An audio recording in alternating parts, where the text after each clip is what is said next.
Hello, and welcome back to Week 4 of the Upsurge Minor League, broadcasted by Bombers Live in association with ICTV Sports. I am your host, Jared Camerodian Anderson, here with Mark Holichu Westwig. For those of you who are new to League of Legends, here are a few pro tips on how to play the game.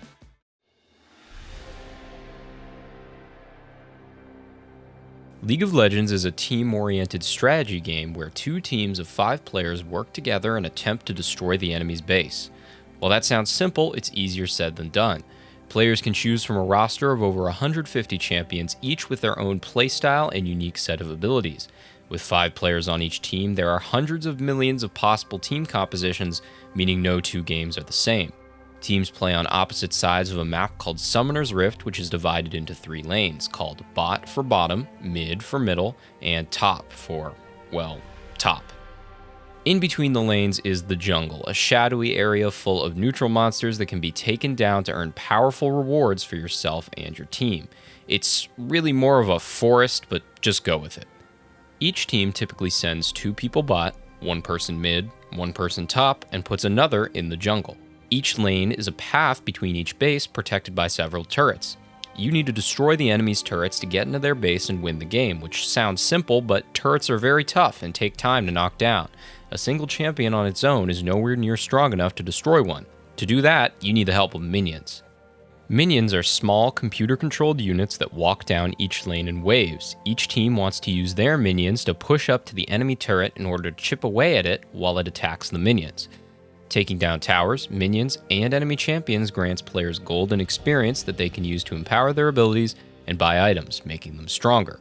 Taking out enemy champions also takes them off the map for a period of time. Respawn timers start out short, but by the end of the game they can last upwards of 40 seconds. The team that balances all these variables the best will come out on top and destroy the enemy nexus. Games typically last around 30 minutes, and often 2 teams will play in a best-of-3 or best-of-5 set to decide who wins the match. Well, that's the basics. Back to you guys at the casting desk. Welcome back, everyone. First, just a quick reminder of the format of the Upsurge Minor League.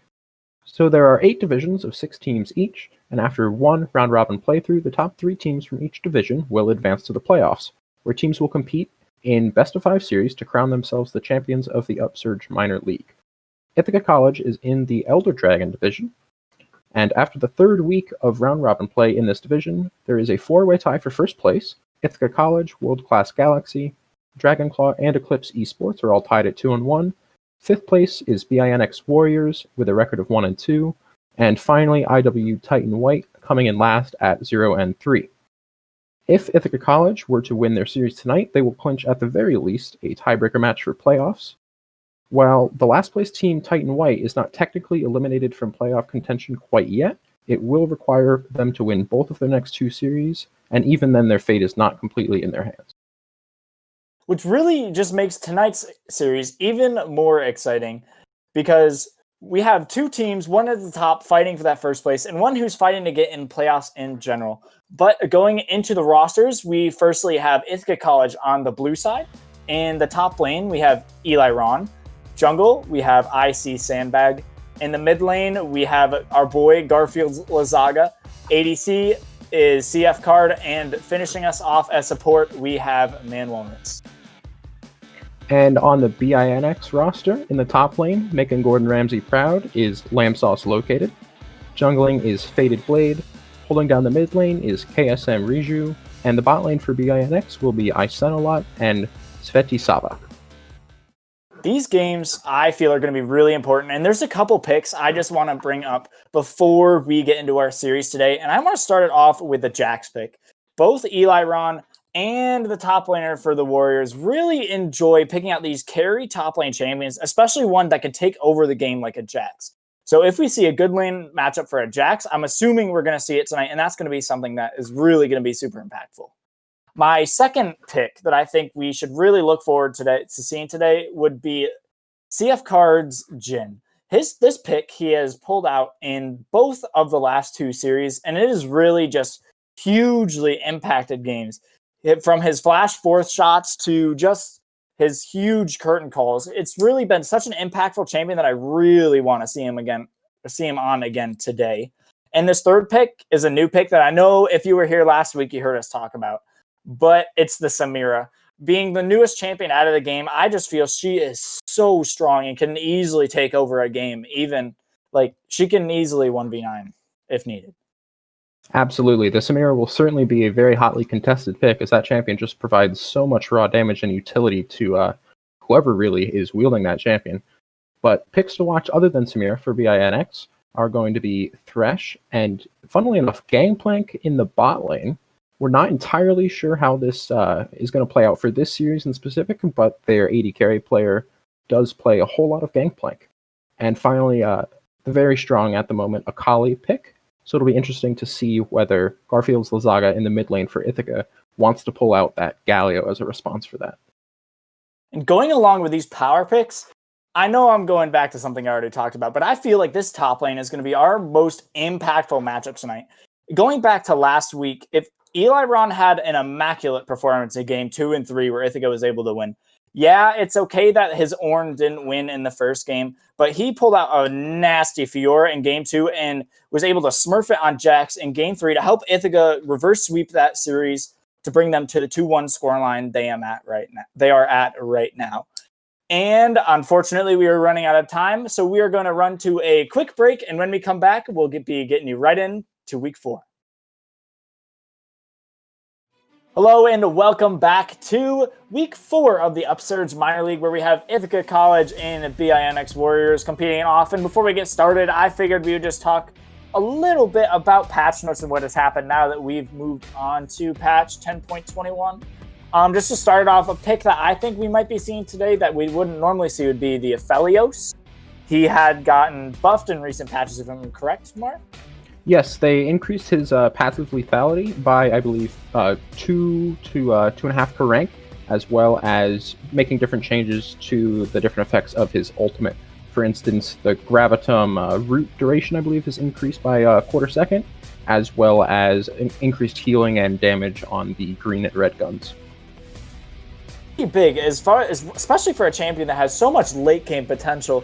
But as we are seeing, we are moving into draft right now, as Ithaca has banned out Akali and Kale, as BINX has banned the Ornn. Yeah, I really like the Akali ban coming from IC here. We do know that BINX's mid laner does play a lot of Akali to great effect, so good to see that one taken off the table, absolutely. I also Oh, go ahead. The Jhin ban, I was going to say, I think that's a good one. We've been seeing CF Card really pop off on this pick. I don't know. Like, last week we kept talking about his flash fourth shots, but like those flash fourth shots were making money moves. Let me tell you. Absolutely. That was actually the exact same thing I was going to say. I do also like the Ornn takeaway from Eli Ron. Despite losing both of his games last week, losing his one game on Ornn last week, I still think it is a pretty strong champion. And this could potentially be an error with Pro Draft. We'll have to hear Alistar ban, we're being told? Alistar ban. Okay, that makes more sense. All right. I understand that. And the Samira first pick, that's not something it's not a huge surprise. Such a powerful ADC, something that can really be used in so many different ways because of how strong she is.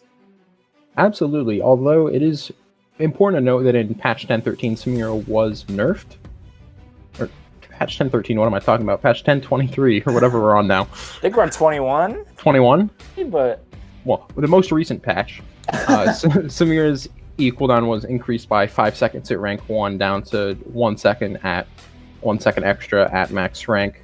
So giving her virtually the same effect late game, however, taking much more skill to use in the early game, as well as decreasing her attack speed. A double flex pick from the side of the Warriors. The Lucian and Volibear the Lucian can be in any lane pretty much, can't be support and jungle, whereas the Volibear can be either in the top lane or in the jungle, which is followed by the Taric and Hecarim from Ithaca, something that we know they love running. That Hecarim dive potential with the Taric ulti is just so powerful, especially if the Hecarim is so far ahead like Sandbag tends to be. Absolutely, and it'll be really key, I think, for the Warriors to make good use of their final 2 bans here. On the red side, we have the top side and mid left open, so it'll be Eli Ron and Garfield they have to ban against. We do see Ziggs coming out against Garfield, But Eliron, who had very pop-off performances last week, seeing virtually no bans at all apart from that R1 Ornn ban. That's surprising. I wouldn't be surprised if we saw another Fiora pick here, just because that Maokai is very, very frontline, and Fiora does very well because of how she outscales and she's able to push the side lanes. But at the same point, Ithaca seems to see like they're building a really, really strong team fight comp. So maybe if he went something like a Gangplank or something else that scaled that could do a lot on his own, I wouldn't be surprised with either. I wouldn't be too surprised to see BINX pick up a Galio here, but right as I say it, they do decide to lock in the Orianna, so scratch that one. But definitely providing very high utility as a very strong control mage in the mid lane, something that I actually personally know IC hates playing against. Yeah, so it'll be interesting to see what they kind of draft into this. It will be. I'm assuming they'll pick something a little bit safer in the mid lane.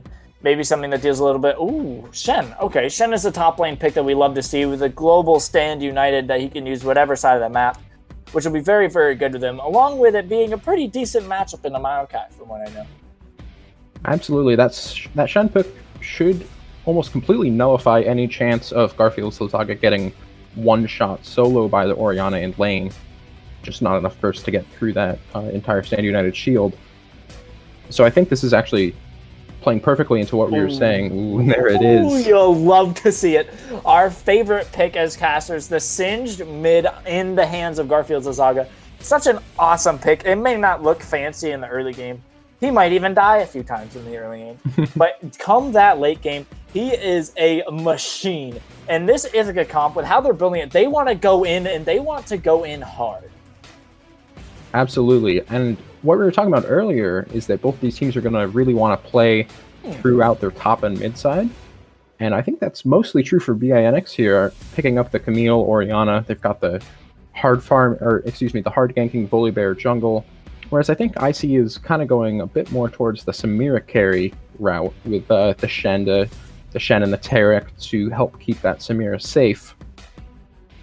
But I do think it'll be really down to the junglers this game to make the big impact on the map for their team. Really do. The jungle is going to make a huge difference in this game, because if you can get that, or you can get that Samira ahead, she's just going to be so powerful. And especially into a Maokai support, I'm not really, or what we could presume is a Maokai support. I guess we don't really know at the moment. It's really difficult to tell how that lane will go, but I'd say if we look to team fights, we want to see BINX, they want to single out an opponent and kill them individually and then run away, whereas Ithaca has such strong engage with the Hecarim and the Tarek and the Singed and the Shen that they just want to run in, run at you, and destroy you. But we are going to take a quick 3-minute break for competitive integrity, and we will be back once we get in the game. Hello. Welcome to Game 1. An important game for both of these teams, as Ithaca College will face the Warriors on Summoner's Rift today. And interestingly enough, although this only will be interesting to first-time viewers, Singed mid. Ooh, Singed mid. But to Ithaca, it is something that we see a lot. I love the pick, and that's why I'm bringing it up first. And I know Mark also very much so agrees with me. The Singed just has such a fun pick to see in the mid lane, especially in the hands of Lozaga, because it is he's just so good at manning that champion. But regardless, we're not seeing too many fancy things around the map as far as runes and summoner spells go. Maybe would have liked to see an exhaust on either the Lucian or the Maokai, but other than that, just typical starts from these two teams so far. Yeah, I do think it will be a little bit difficult for the Lucian to keep himself safe in the Samira Tarek lane. But we're just seeing some pretty standard level 1s getting early vision down. Nothing too aggressive or different than normal. Yeah, it doesn't look like we're going to be getting a late invading either, which is something that we've tended to see pretty normally, is Sad B, Tom Kench. I love emotes. Emotes are my favorite addition to the game. Can't change my mind. But both junglers are going to be starting on their bottom side camps, meaning they're going to want to work their way top side. So Eliron and Lamb Sauce located will need to be very careful around their level 2.5, level 3 spikes, as the junglers should be making their way up there. Although some of this early vision that was picked up by both teams should help to find out where those junglers are pathing. Exactly. They'll be able to follow each other on the map, both knowing where the other one is. Just doing normal jungler stuff, as we see. Little bit of trading going on in the lane. Singe just trying to do Singe things, aka take a lot of damage early game because he's not able to push up to the wave. But regardless, even not a terrible trade for Garfield, just because of all the minion aggro that the casters were putting onto Case Miraiju. So made it a fairly even trade despite the usage of both pots from the Singed. 2 corrupting potions used in turn from the Orianna. Nothing too big, and he's like keeping up in CS, as we said, is the waves of Gumlundan. He's actually up to CS. I mean, we don't see the wave state. Oh, we do see the wave state. Yeah, they're just about even, which isn't too big of a deal right now. But we are going to see a Scuttle Crab engage, I believe, in the top side. Or actually, Sandbag will probably just give it up, saying both of his solo lanes will not have prio when the crab spawns. But that Volibear is just a little bit low, though, and if Sandbag were to pick up this blue buff, he would be able to get the mana regen and maybe contest it. It would definitely be a close fight. He would need to be careful of the overtime healing with the Volibear W. Sandbag getting just picked off, unfortunately. Walks into the Camille. Hook shot into the Volibear. Shieldy damage thing, I don't know what it is, but regardless, that will be a first blood to the Warriors. Absolutely, just very good play around vision there by Explosive Barrel, and then Lamb Sauce located, able to come down and help out with that hook shot stun. Indeed, not the location that the Hecarim wanted to be at that moment, as now it looks like he's just going to get double crabbed, which is really unfortunate, saying none of his lanes have prio at the moment, but just getting a little bit behind at the start, but he will have a faster clear than the Volibear will, so he will be able to catch it, for sure. And Garfield's Lazaga on the Singe being forced into a recall right now, already being down 8 CS, so this should make the gap even larger in the mid lane. It should, but he's getting his boots pickup, which is something that's important for him for sure. Being able to be more mobile is something that a Singe is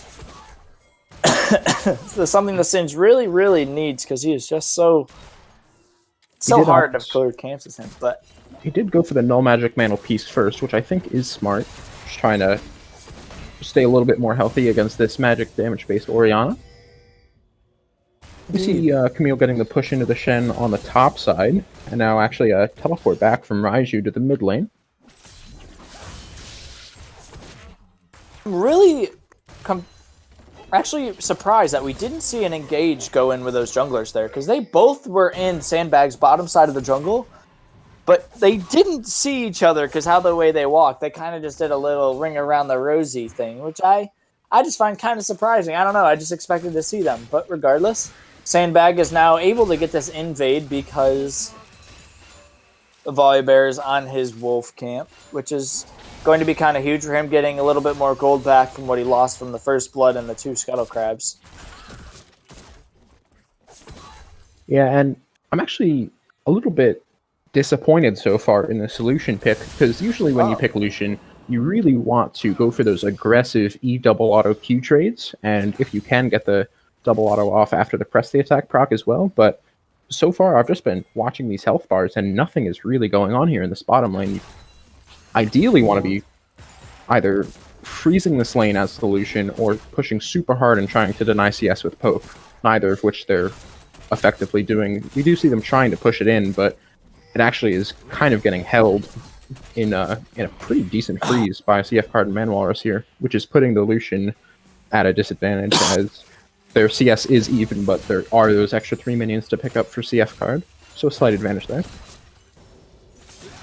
Excuse me. At this point, is how helpful this Maokai is going to be in lane. I understand if maybe it's just a pick for the late game phase and that strong team fighting presence he has, but I really feel like it's not going to bind well with this Lucian, because they aren't necessarily looking to do the same thing.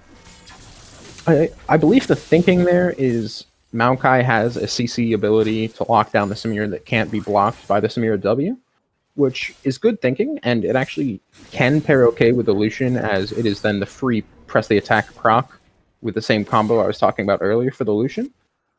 But it kind of gets completely negated by the Taric pick, which is just able to keep CF card healthy with those constant heals, and then when they get the ulti, it's just going to completely negate all of the damage coming out of Lucian.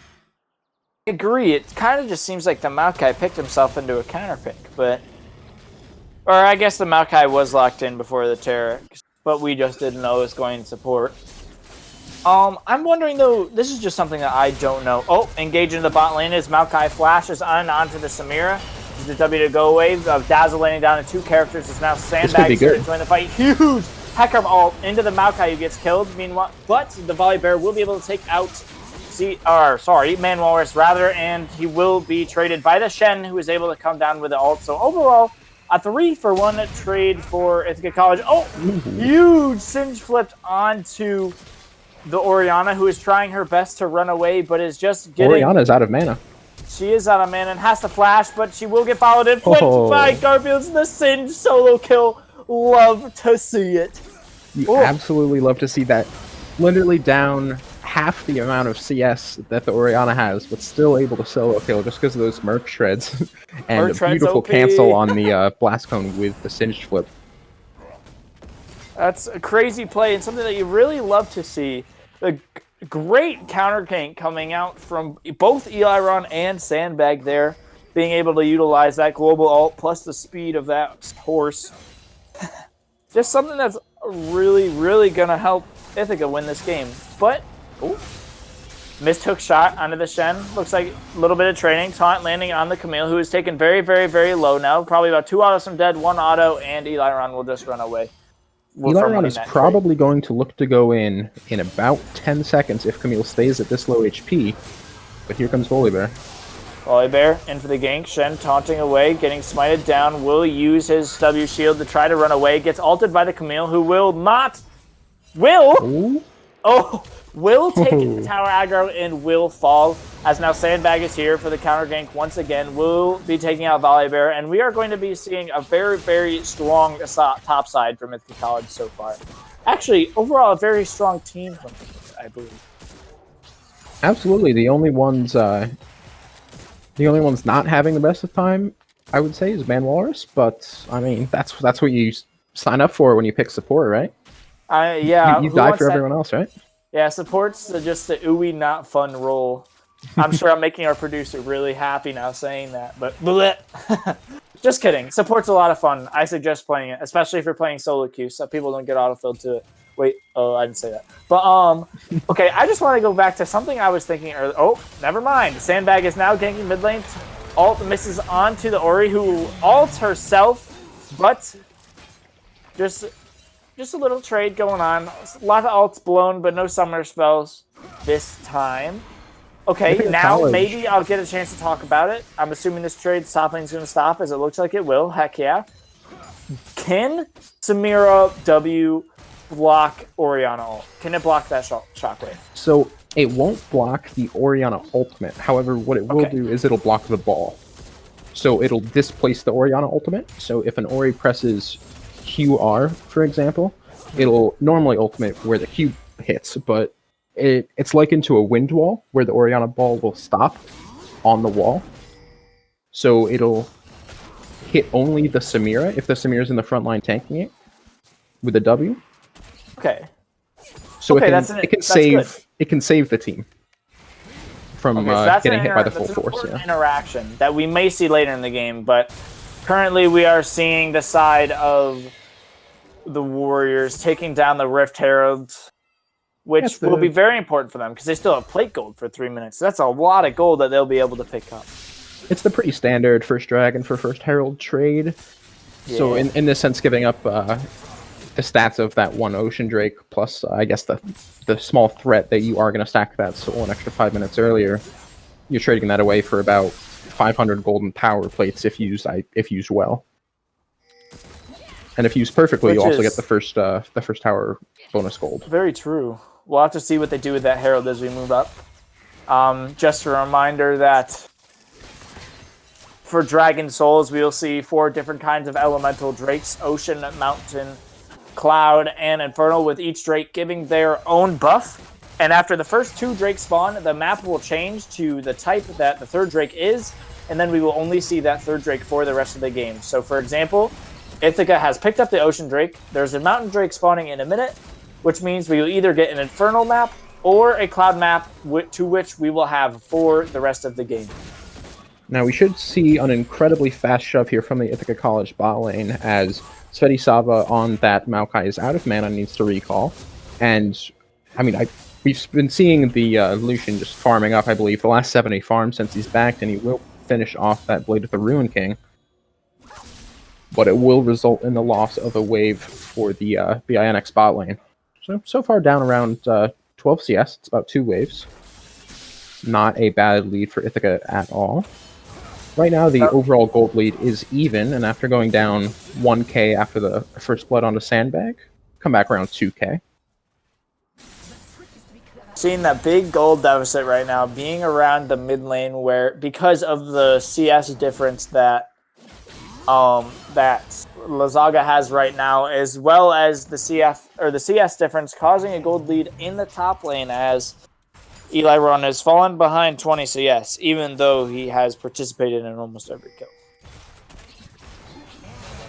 That is unfortunately kind of the pitfall you fall into with that global ultimate with Shen. You teleport away to save your team, but at the cost of your own income source. Very true. Rift Herald is going to be pushing into this bot lane tower, getting 2 plates off, unfortunately not able to get the 3rd, as now both teams are saturating around this dragon looking for a fight. Shen does have the Stand United to get in, assuming Ithaca wants to, and it looks like they do, as now the TP comes in. Volibear comes down the Drake, as now Taric ult is down, falling into 2 members of Ithaca. Sandbag being taken down very, very, very low and finally eliminated, whereas Hextech Ultimatum landed on the Man Walrus, who will be taken out by the Camille, as Shen taunt.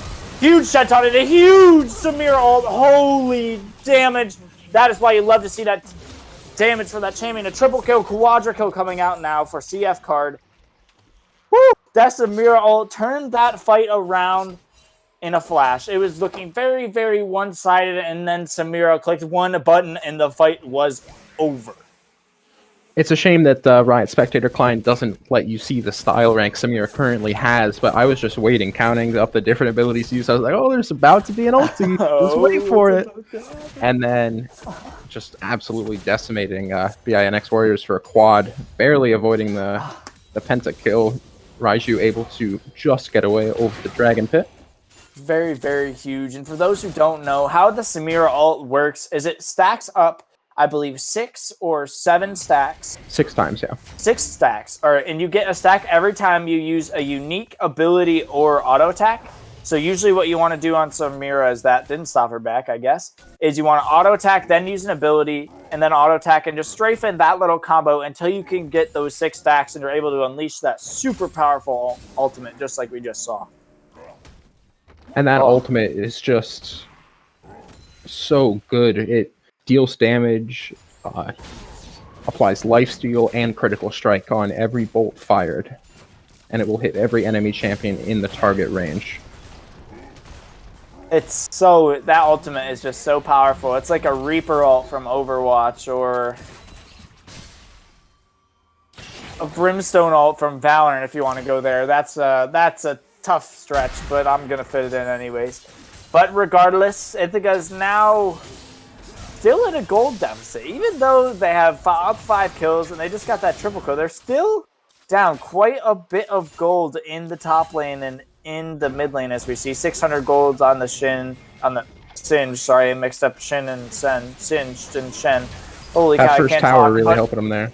It really does, but we are seeing a fight as Volibear gets a little bit picked off, fleed by the Hecarimalt, and the holy HP, he just gained so much back. That's fair. But regardless, will be taken down by the poison trail left by Garfield's Lazaga.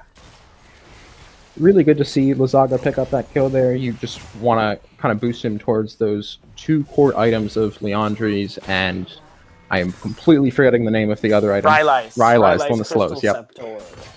Once you get those 2 items and your boots of choice, you become pretty much unstoppable. You get to just completely run over the enemy team, and it's... I've never personally tried it, but it's got to be fun. Otherwise, why would he play it, right? Yeah, Singed, I don't know. Every time I play Singed, I feed. I sometimes feel like that's kind of part of it. But at the same point, those two items feel so good. It's just all the damage and all the slow is so helpful in these team fights, and that's really where they're going to get it. They're going to want to be utilizing this Shen. Looks like we're seeing the lane swap come out of Warriors here, sending the Lucian to solo lane mid, letting the Maokai just roam the map and the Orianna bot. But regardless, Eli Ron is getting a little bit picked off, and he gets I'm not even sure how that interaction worked, but he flashed over the wall, was followed by the Camille and taken down, as now Manuel is about 3 steps too far forward. He's able to land the Dazzle onto the Volley Bear, as now Hecarim rushes in, ults the Camille in, who misses her hook shot on the wall. Volley Bear ults in, gets ignited by the Singed, and will be taken out. Flash flip by the Singed. Our boy being able to take down the Camille because of that crazy play. And even though Eli Ron was picked off the beginning, it is still a 2-for-1 trade towards it. Not bad at all, especially seeing as Eli Ron does have teleport to help secure this Rift Herald if need be. And what we were talking about earlier, if this Maokai will stop throwing saplings, and let me explain, was the interaction between Camille ulti and Shen taunt. So basically what I believe happened is that Shen taunted over the wall, but went just a little bit too far and was not contained within the Hextech ultimatum. And hold that meanwhile, thought. I'm sorry, as we get an ult mid lane, Shen ult and Hecarim ult into 2 characters of Warriors, and they will be killed very fast. That's what Ithaca loves to do. They want to get on that Hecarim. They want to use the Ghost, run in there. Oh, he's on the hunt. And just have them take down their opponents. As now it seems like this third Drake of the game, second for Ithaca College, will be going down. And this is just the soul that we were talking about earlier, and you love to see Cloud Soul on the team of Ithaca College here. With the Shen, the Hecarim, not very useful on Samira, and the Taric, it's absolutely huge on. That out-of-combat movement speed is going to be so powerful, and especially as you're talking about, because as you get more Cloud Drakes, you get passive ultimate cooldown reduction, and that Taric ult in the Shen ult, Stand United, and do not remember the name of Tarics, they're really long, and so the Cloud Drakes are really, really helpful in getting them shorter so they can be used more often, and Ithaca can just keep fighting. Absolutely, and now only 2 dragons away from that Cloud Soul, so it'll be up to Warriors to try and contest one of these next 2 to stop that from stacking up. CF Card just stealing his jungler's farm is all good AD carries do. Once you hit that 20-minute mark, you know, that jungle is not the jungler's jungle anymore. That is all the AD carries farm. It's sad but true. You're talking to an AD carry and Mark and a jungler and me, and let me tell you, I don't get any of my camps past 20 minutes, but extended trade coming in top lane as Hextech ultimatum falls onto the Shen, who was just able to hookshot, get himself over the wall. But Hecarim now, 3 members of the Warriors right on top of him, and another one TPing in. And he will be taken down by the ball of Orianna, unfortunately, as he steps a little bit too far forward. Even though he saves his top laner, he trades his own life. Yeah, not ideal for Ithaca, but was able to burn both the Hextech ultimatum from Camille as well as the Orianna teleport, so nothing burned from the side of Warriors. Uh-oh, it's time for my favorite game, my favorite question that I will ask every single time, no matter what. So I hope you fans get used to it who are here for the first time, and for those of you who have been before, I hope you continue to enjoy it. Will we see the Magi Soul Stealer on the Singed? Well, as much as it disappoints me to say it, this is not the game for Magi's. You're facing Camille, Volibear, Lucian, and Maokai, all champions that have very high dive potential. So if you were to stack up that Magi's and get to 25 stacks, I feel like it would be all too easy for the Warriors to just use all of their resources on Garfield in that one fight, take down those stacks, and then you've just removed, what, 60 AP from him? Unfortunately, I hate to agree with you, even though Magi's is my favorite item in the game, as we know, and something that I want to see every single time. I don't think we'll be seeing it either, just because this Singed is not meant for damage in this team comp. He is meant to be the tank, which is sad but true. Rift Herald will fall down, or will be spawned rather, for Ithaca College in the mid lane, looking to take down this tier 1 tower.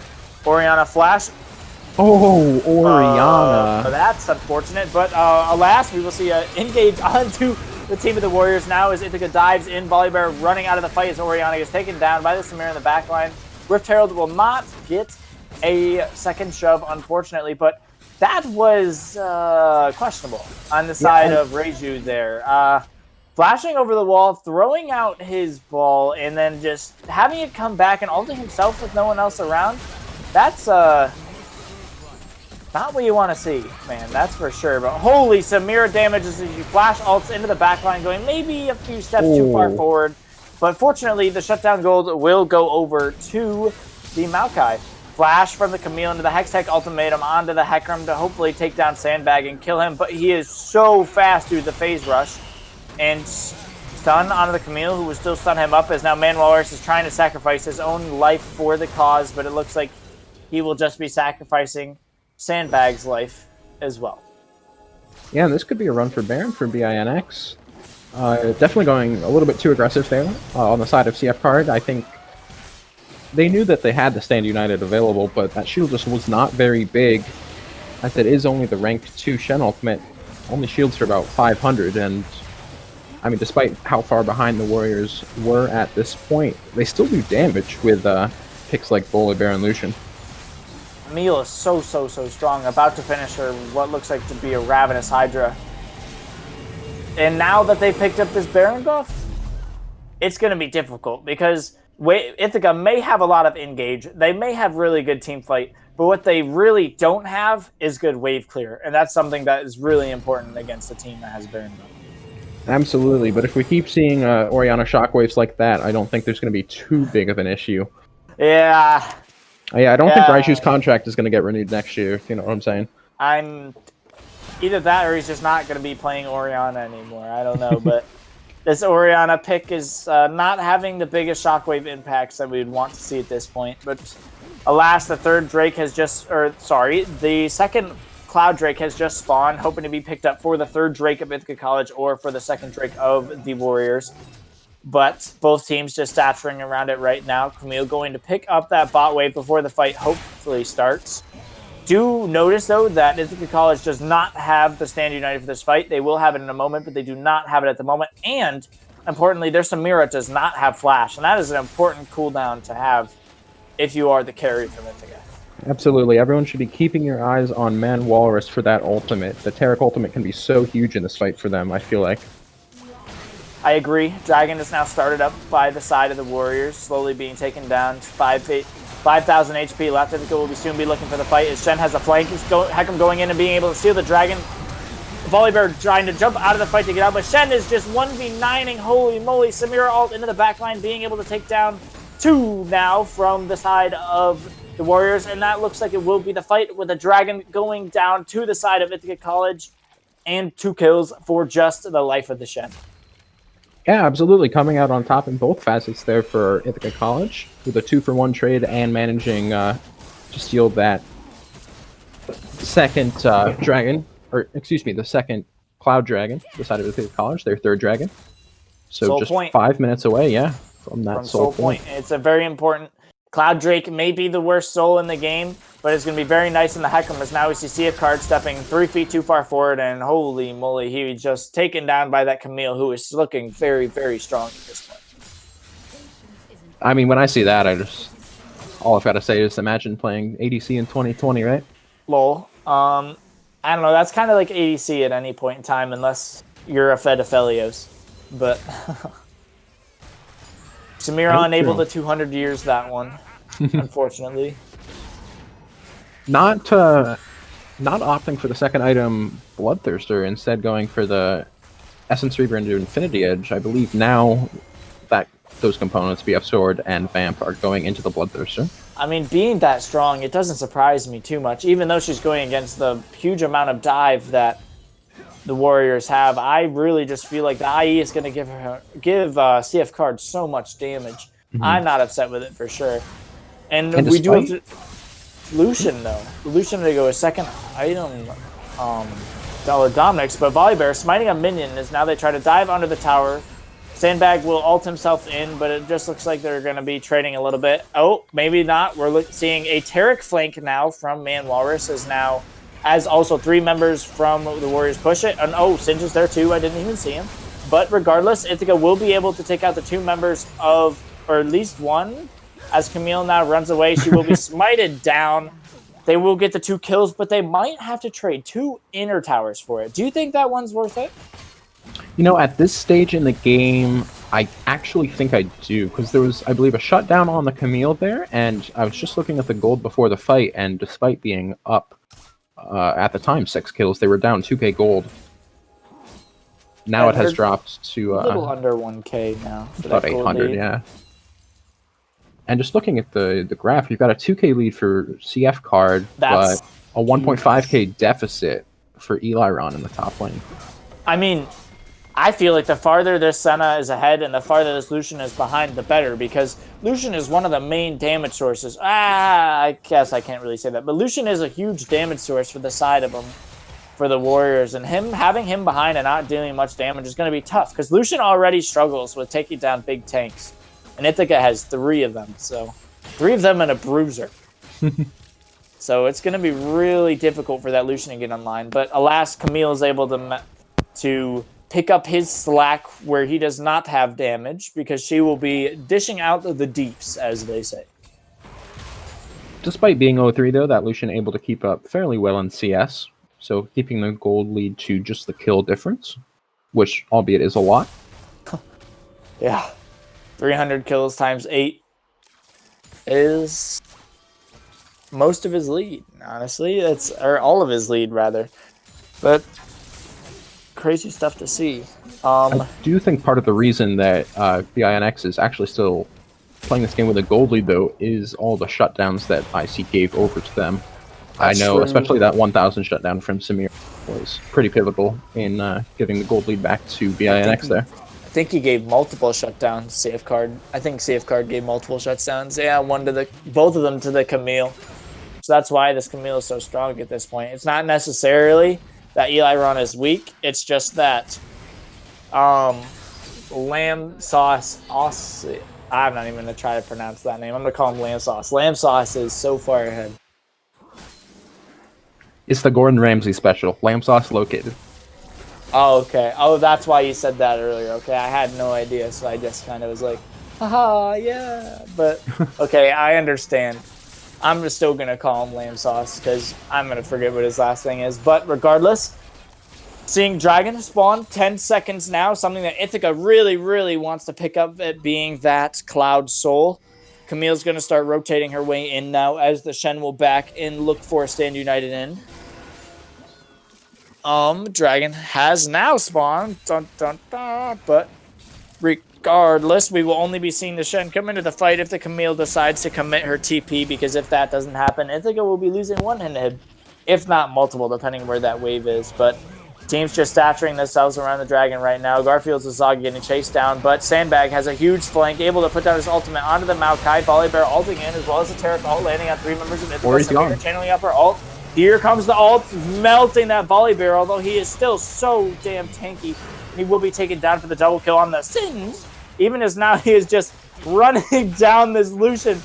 Senelot is not allowed to play this game, and he will eventually be taken down, and the Cloud Soul will be taken over by the side of Ithaca. It's disaster for Warriors. Cloud Soul going over to Ithaca and a 3-for-0, and I've got to ask, Warriors, where's the Lamb Sauce? He's just not there. He isn't. I'm wondering if he didn't even try to channel his TP, so I'm thinking he was trying to hope that Eliron would commit his Stand United in so he could then take the inhib. But regardless, that's so unfortunate for the Warriors there, as now they go for a Baron play. Camille does have a flank, although they have vision of him flanking, so they will know if he decides to come in. Watch the teleport from Orion going to the top lane. Yep. As Eliron will back and look to reset, but nope, they won't contest it. They will just give up the Baron towards Ithaca. That's the second Baron of the game going down. This one to the side of Ithaca College, though, and overall very successful. It's a 3-for-0, as well as the Baron and Cloud Soul pickup. And so this game is absolutely now Ithaca's to lose, as they are firmly in the driver's seat now. Only having about a 1.5k lead, but up 11 kills, and just feels like so much stronger than the Warriors at this point. For sure, but I want to go along with that point. What do you think that the Warriors need to do to win this game? What do you think is their win condition at this point? I honestly think that at this point in the game, it's not really their game to win anymore. I think it's more Ithaca's game to lose. And usually you don't say this with a gold lead this small, but when you look at the gold graph, all of that extra gold came from first blood, first tower, and the 3 extra tower kills, as well as the shutdowns. Now, the shutdowns, you can't do anything about later, but right now, there are 3, now only 2 towers down, and here's where you're going to start to see this gold lead really start to balloon up for Ithaca, as they take down the rest of these towers in the top lane, and ideally the T2 in the bot lane. They should skyrocket to about 4k up. Agree with that. That's a good point. Although I do think that if you were able to take down this Samira that is being piloted by CF Card, they're just not going to be able to do much about it. But I just want to point out how the whole team of the Warriors is pushing down mid lane, looking for that inhib, as now Ithaca has to back after taking the top outer, and this is not worth it. Ithaca College pulling a little bit of a blunder when they don't have wave control, as the inhib is falling very, very low. Engage from the Shen onto the team, followed by the Hecarim onto the organization. Ult from the Volibear, place a huge shockwave in the backline of Ithaca College, but it will not matter much. This is 4-for-0. About to be a 5-for-0 as Camille is being chased, and there is the ace for Ithaca College. And they're just going to run it down. Over the end. They don't necessarily have the waves for it, but they at least can take 2 inhibs here, if not the Nexus. At the very least, 2 inhibs, and I would believe, or hope at least some Nexus towers as well.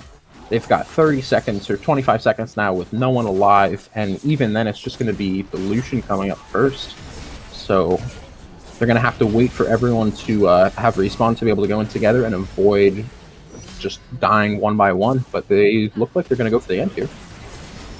Eliron just going to go for the end, and I think they're just going to get it. No one's going to be able to respawn, and that's crazy. Huge fight on the Ithaca College inhib, which will allow them to destroy the Nexus and win game 1. Ooh, that was a crazy end to a game that I really just kind of, it didn't come out of the blue, but like it came out of the blue. Ithaca was not that far behind going into this fight. And well, going into the fight before it, they weren't super far behind, but they were just able to collect the Baron buff, win the one fight, and then just win the game off of it. That's kind of crazy. And I think this is one of those games where the gold graph was really, really deceiving. Because now look, after they've taken down those 2 top towers, they only took 3 other towers. Or excuse me, 4, as they got the one in the bot lane. But look at their gold lead now. About 8,000 gold ahead. It was almost all in those towers, and then those final kills, I suppose, as well. Yeah, which is really, really huge. But I'm excited to see what happens as we go into this series, because as we saw last week, game 1s can mean absolutely nothing, as Ithaca lost at level 1, but were able to win their next 2 games. So we are going to take a quick break, and we will be right back. Hello and welcome back to game 2 of our series today, where Ithaca and the side of the Warriors have switched, with now the Warriors being on blue and the Ithaca on red. The first ban we are seeing this game will be the Tarek, followed by now the Akali from the side of Ithaca. Yeah, Akali staying the same from the side of Ithaca College. BINX rotating out those first support bans. Originally they banned out the Alistar. It'll be interesting to see if they let that one through for this draft, as we know that Walrus really enjoys playing that champion. He does indeed, but that Tarek ult is just so powerful, especially when they're running something with the Hecarim. And now that we were talking about it on our break, Samira ban, not something that really surprises us all too much, as CF Card really dominated on that champion in the first game. Absolutely, and just thinking about what else CF Card could play, I know really enjoys playing, well, I don't know if they enjoy playing, but they play a lot of Ashe as well as Jhin. So it'd be interesting to see if they choose to ban either of these on the side of BINX, and if not, like now they're banning the Alistar, which one will he pick up? So yeah, they now have left up the Jhin, I believe, and I'm not sure what the other ban was in first game. Was it Ornn? It was Ornn, I believe. I believe Ornn was their other ban, so Ithaca could look to pick up either or both of those champions, assuming it's not picked up right now. Orin is absolutely still up, and as well as the Shen, which is a very big comfort pick for Eliron. And the Jin actually going to be picked away. Okay, it's not something that really surprises me. Jin is in a semi-safe blind pick because of his range, his mobility, but there it is. Our boy Speed Horse, Hecarim getting insta-locked in by Ithaca College. And the Shen, that dirty combo. They have 2 of the 3 parts. Unfortunately, they will not get the Tarek this time, but... They could get the Singed, though, still. The Singed is still on the table. You know, I've got the shirt right here. Yeah, we're going to take a quick break from Champ Select. Look at that Singed shirt. Don't chase the Singed. There you go. The number 1 rule of League of Legends, if you see that champion, don't chase it. You're just going to die. Yeah, we saw what happened when you chased it last game. It's just not going to work out. What did he go, 6-0-12? Something like that. Some insane number, but Gragas getting locked in for probably the jungle on the side of the Warriors. Very strong AP champion, able to farm as well as the Hecarim, as well as very good gank potential and a lot of AP. Yeah, it can be flexed. I've seen it in top lane a few times. Actually, no, Eliron likes to play the top lane. But it can also go into support in very rare situations, but not when you see the Morgana.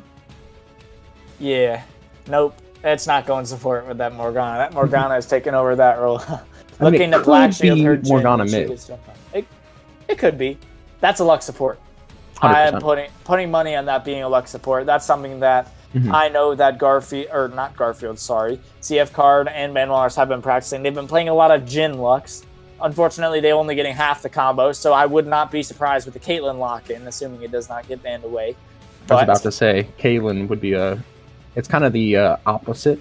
Usually you see Caitlyn Morg and then the Jin Lux, but kind of swapping it up here, but Caitlyn will get banned away. Ashe is still an option? Yeah, I'm thinking I would not be surprised with the Ashe pick. I'm thinking that will come in on the side of Ithaca. But looking towards the solo lanes, most probably with the side of the Warriors, with the Mordekaiser and Orianna getting banned away. I understand you don't like playing against Orianna, Ithaca, but I don't know, when you can't shockwave a turret, like I think that was the only thing he could hit with those shockwaves that game. So it's definitely not the peak Orianna gameplay performance that we were seeing there. Absolutely not. To say the least. I'm not too sure about his mentality with Singed. Is Singed is it a blind pickable thing? I don't know. I honestly don't know, but they are giving him the counter pick, so it might as well happen as the Kaisa gets locked in the side of Ithaca. And there's no bans left for the side of BINX Warriors, so it's really all just up to whatever they pick. Does Garfield think he can? Oh, and we've seen him do it to Galio so many times. We just have to let you know we did look up this stat over our break, and Garfield is undefeated 5-0, or is it? Shoot. He is undefeated on the Singed and Upsurged this season. So it is a pick that we know he is very, very comfortable with, and a pick that I want to see drafted right here.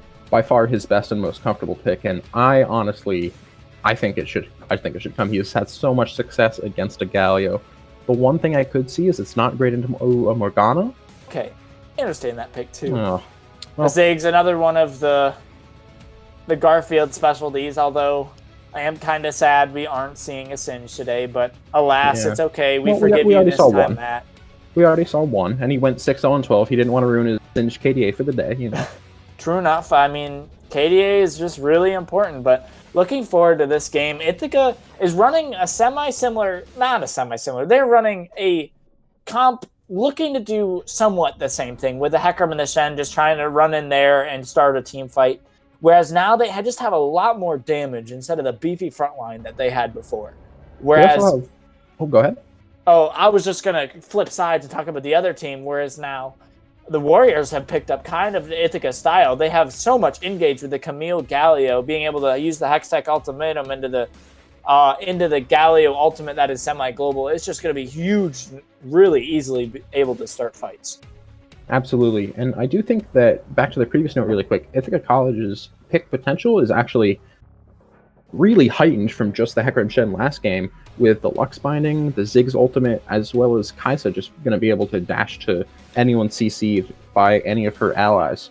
So look for CF Card to maybe be roaming up mid with Manwalrus on the Lux occasionally, looking for some cheeky picks there, or some early jungle invades from Sandbag. And on that note, we will be taking a quick moment to fill up my water bottle and clear my throat. As we load ourselves into the game, we will be right back with Game 2.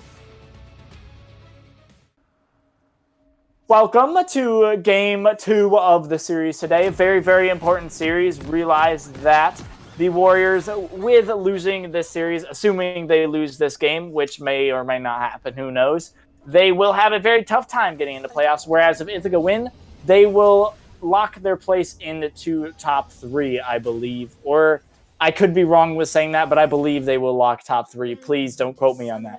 But regardless, we are seeing a normal just fan-out start from both teams. Actually, not a normal fan, but 4 sides of Ithaca College now are on the bot side of the jungle. Just be chillin'. Oh.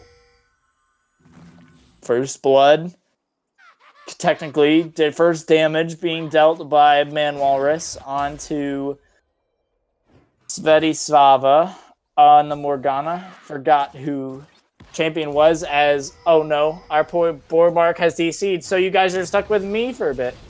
Unfortunate to hear, but just normal starts going on as Sandbag will start his red buff, whereas it looks like Explosive Barrel, the Gragas player, will be starting his bot side. And is this Gragas a sub, or did he play in the first game? That's a question, because this name, I was like, his name literally, Explosive Barrel, that's the name of Gragas. Well, it's Explosive Cask, but I didn't realize that was his name. Maybe I'm just dumb. But regardless, he must really be quick, playing too. Jared, am I back? Am I able to be heard? Yes, you can hear you. You're all back. Perfect. Had some slight technical issues there. Computer crashed, turned itself off, but we are hopefully all good to go now. Oh, that's okay. I got the notification that said computer crash, but because my computer doesn't have numbers saved, I didn't realize it was you that had your computer crash. So that's really unfortunate. But yeah, haven't missed too much. Just me ranting about first blood when Manwalrus just hit a little stun, but a pause coming through now. Okay, now maybe you can answer my question. I am dumb. We all know I'm dumb. Explosive Barrel, did he play game 1, or am I just... He did play in game 1, yes. Okay, he did. I'm sorry. The Gragas name didn't check until he locked in Gragas. And then I was like, Explosive Barrel, I understand. Explosive Barrel is a sub from what we originally announced the rosters to be, but he did play in game 1. But he did play game 1. Okay, that makes sense. I'm just an idiot then. Well, to be expected. Binding Linning onto the Jhin. Not too much going to come of it, but, you know, just chilling. You want to know what I do like to see? What's that? Not throwing shade or anything, but I really do like to see the unsealed spellbook on that Galio instead of a summer spell called Predator on the Galio. Just don't like the Predator on the Galio. Not a fan. Absolutely. We casted, I believe, 2 games against a Predator Galio, and it was... And we flamed it both times, and it did bad both times. This video was not recorded, but this was in week 1 of the league play, and Garfield Zazaga did play Singed both games, by the way, into this Predator Galio, but regardless, it did not do so hot, and so it's been a little meme between us both just to flame the Predator Galio every time you see it. And luckily this time, no Predator Galio. Yeah, I think Unsealed Spellbook definitely a better choice, but I still don't think that's quite as strong as Aftershock. However, in this kind of edge scenario, I don't think it's terrible, just because you're never really going to get to proc your Aftershock on a Ziggs, just because Ziggs plays so far behind, but he was a gank in the top lane.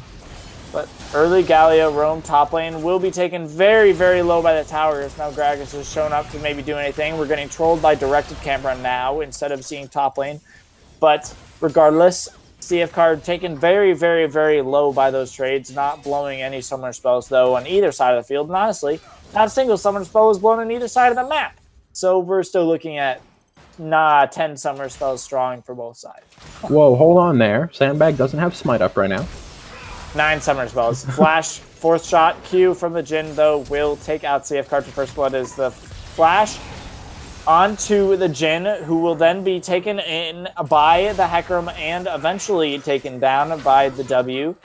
Now, as they chase down the Morgana, we'll just throw out the binding and we'll just run herself away to safety without having to blow her flash. But overall, a 1-for-1 trade with 2 summer spells being blown, 3 summer spells being blown in the side of Ithaca and 2 in the side of the Warrior. Yeah, it was a very good flash follow-up there from Man Walrus after CF Card kind of got a taste of his own medicine with the Flash Jin 4th shot. Something he's been doing to his UML opponents for what feels like forever, but just the last 2 weeks. Yeah, wow, these past 2 weeks have gone pretty quick. Galio, once again, has roamed top lane as he has the push pressure. Maybe we'll see something of a dive. I'm thinking probably, we will, as Gragas is now here. The 3-man dive going into the tower. Taunt missing as Shen flashes away. Gragas will now flash also. Galio taken very low, but not killed by the tower, as it will be Eliron dying for 2 flashes. I mean, good kill there in the top lane. But what's the price here, as this mid lane CS gap is starting to definitely starting to balloon here. Zig's at 42, Galio just sitting at 27 and still padding back to lane, so we'll lose this next wave as well. Which is so unfortunate for Eliron getting down in this early deficit once again. But regardless, just playing the Shen, looking to hit those huge Hextech ultimatums. Huge Stand United shields down to the bot lane. He's not throwing down the Camille. He's not playing Camille, but just trying to stack that armor as quick as he can. Something I did want to point out in Champ Select, but didn't quite have the opportunity to, was this Camille pick. This is now the second game we've seen it, and it's been pretty oppressive both games so far. And I do think that something that Eliron plays that would go very well into the Camille is Poppy.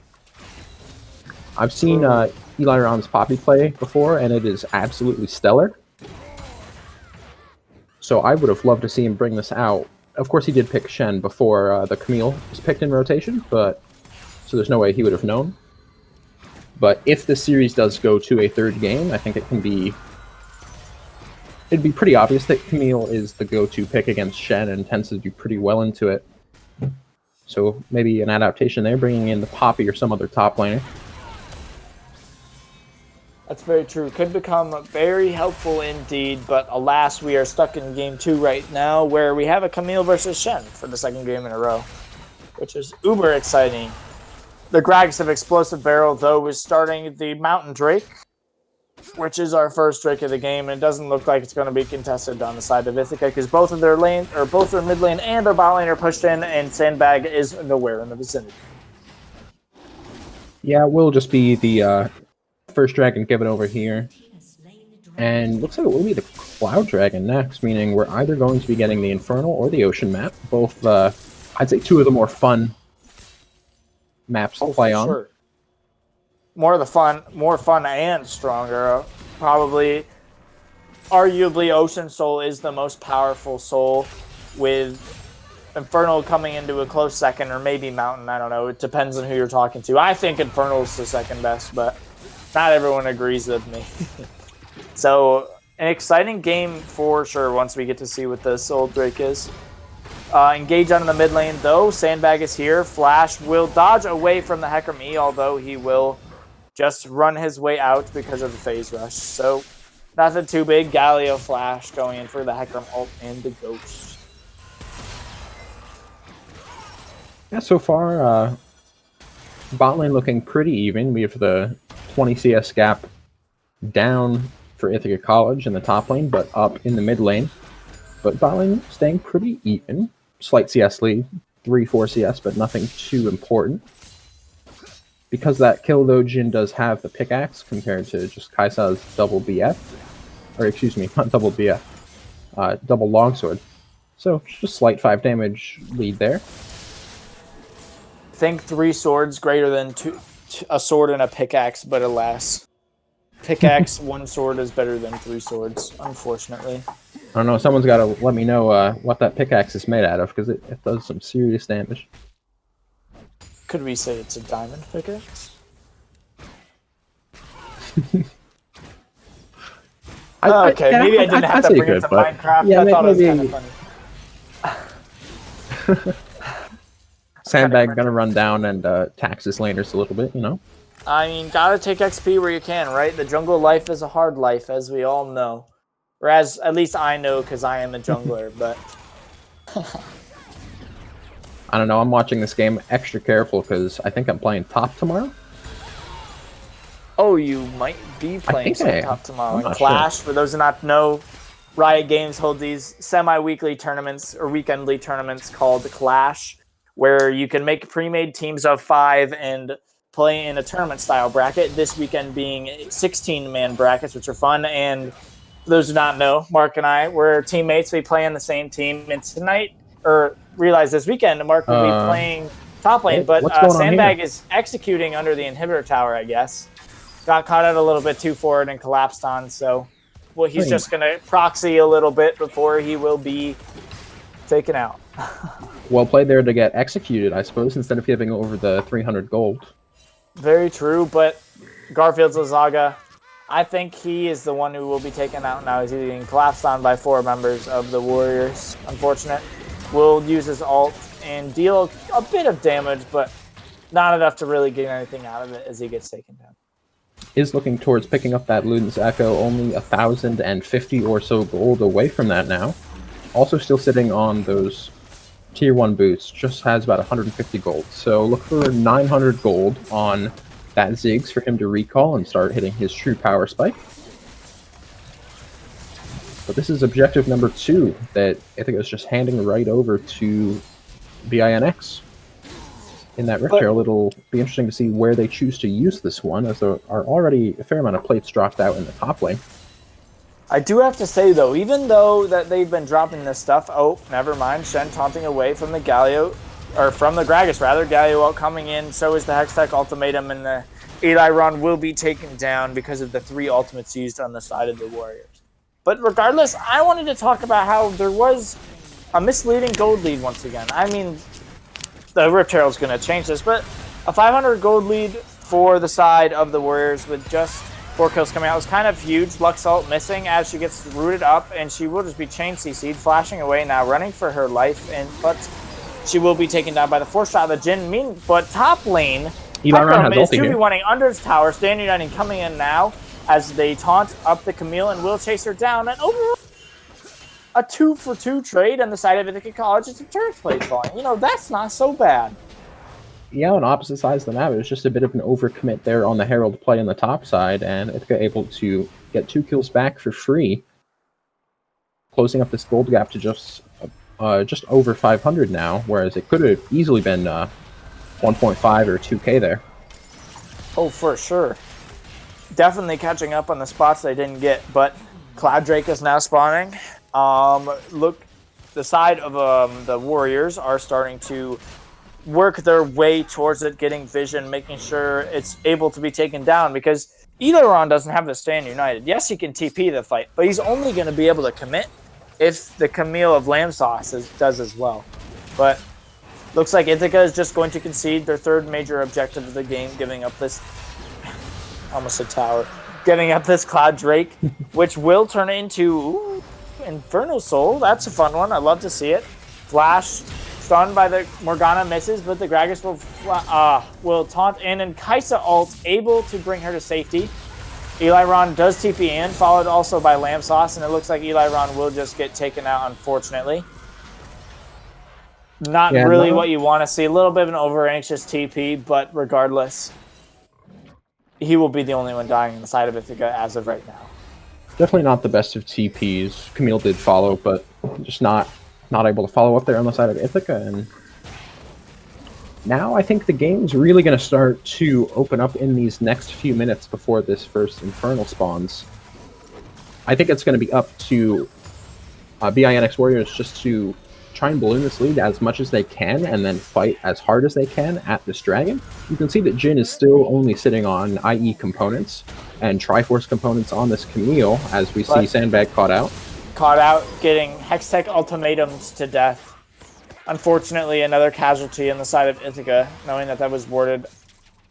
Garfield's Ithaca throwing down his ultimate as well, but was not very close to landing it, unfortunately, nor do I think it would have killed to begin with, but Well, back to what I was saying, I think taking down towers and just continuing to farm here will allow the side of BINX to pick up those finished first and then second items, whereas Ithaca will still be struggling to just get components of their second items. So I think it's really up to them to see how far they can push this in the next 3 minutes and 15 seconds and look for a large fight if Ithaca are willing to give it to them, and if they just don't want to concede their fourth straight objective. Don't really think they do. The Rift Herald is... We don't have a Rift Herald timer, but the Rift Herald should be spawning almost any second now because it has not been taken down for the second time. And that's an objective that is so important, especially for taking down towers, which is something that, as you said, the BLMX Warriors really want to do early. But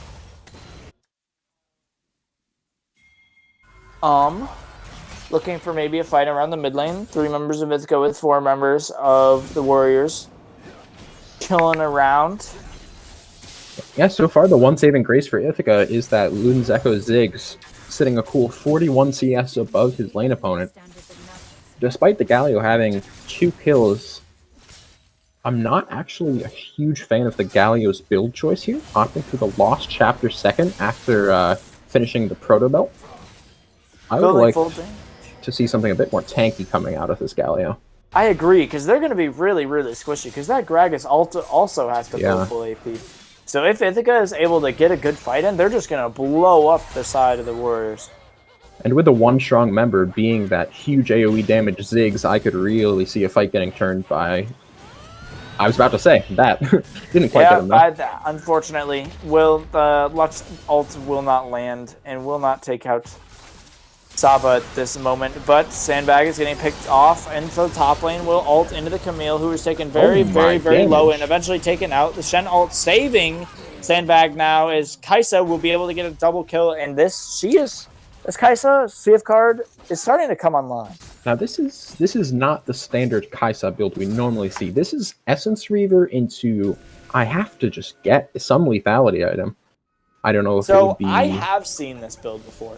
It's Essence Reaver in the Nashor's Tooth, but the lethality comes after the Essence Reaver, and then once the Nashor's Tooth is finished, the Serrated Dirk will be upgraded into the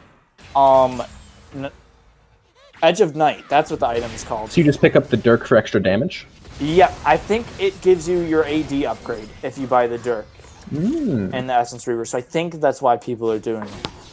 I'm not super certain. As we said, I'm a jungler, and Kaisa jungle is very different in upgrading her abilities than normal lane jungle. So usually to upgrade Kaisa jungle, you need your jungle item plus a little more. But we're seeing a curtain call come down onto Garfield's Ithaca, who's taken very low. But good cancel on the satchel charge. Indeed, satchel charge will cancel, as well as the threat of the Hecarim being there. This could be a bit dangerous for Sandbag. There's not anyone on BINX around, but I don't think he knows that. Yeah, he does not know that indeed. Now we're going on binding. We'll bind him up until he turns level 18. So. And here's this next dragon coming online right now. Teams are all starting to head down there. Indeed, third Drake for assuming that the Warriors would take it. It would be third Drake for them, which is so important, getting them to that ever elusive soul point. And look at the core items. They didn't get to their 2-item spikes yet. No. This Ziggs and Kaisa are about even on damage. I guess Galio's a little bit ahead on the Ziggs, but I'd say it's as close of a fight as Ithaca College is going to get as behind as they were. But Eli Ron stunned up and taunted on. Jin W will finish him off. Ithaca is able to get a head start on this Drake, though, as they will now try to rush it before it goes down. Ziggs will use his ult to try to get it, but it will be secured by Sandbag, who will ult away as now Ithaca looks for a fight. Huge Gragas ball in to do the Galio taunt, but it will not do much as Manwars gets caught up by the Hextech ultimatum and will be eventually taken down. But overall, Garfield's Saga. Wow, that was a very high damage Galio play. Ithaca is now very, very caught out, though. 2 members being their CF card and the Galio, the Hecarim. But the Gragas will flash on top of him. He will be taken out as now Sandbag is running for the hills. He might be able to look for another execute, maybe. I'm thinking that's what he's going to do. Maybe not. He's going to try to run it out. They were able to pick up their first dragon in the game, but I mean, at what cost? Yeah. I mean, I can tell you exactly what the cost is. It was 2 kills and an execute. But... Oh, more than 2 kills. Oh, 3 kills. 4 kills and an execute. Eli Run died too before the dragon had started.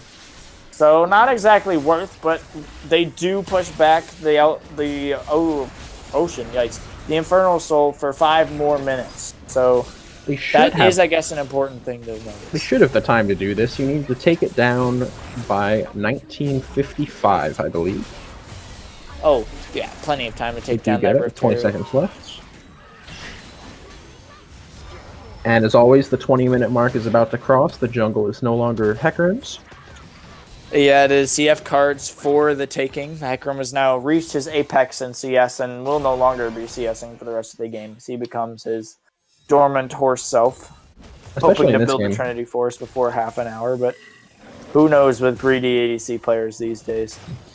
I really do like giving the resources over here, though, just because I think your Kaisa and Ziggs are really going to be the majority of your damage in this game.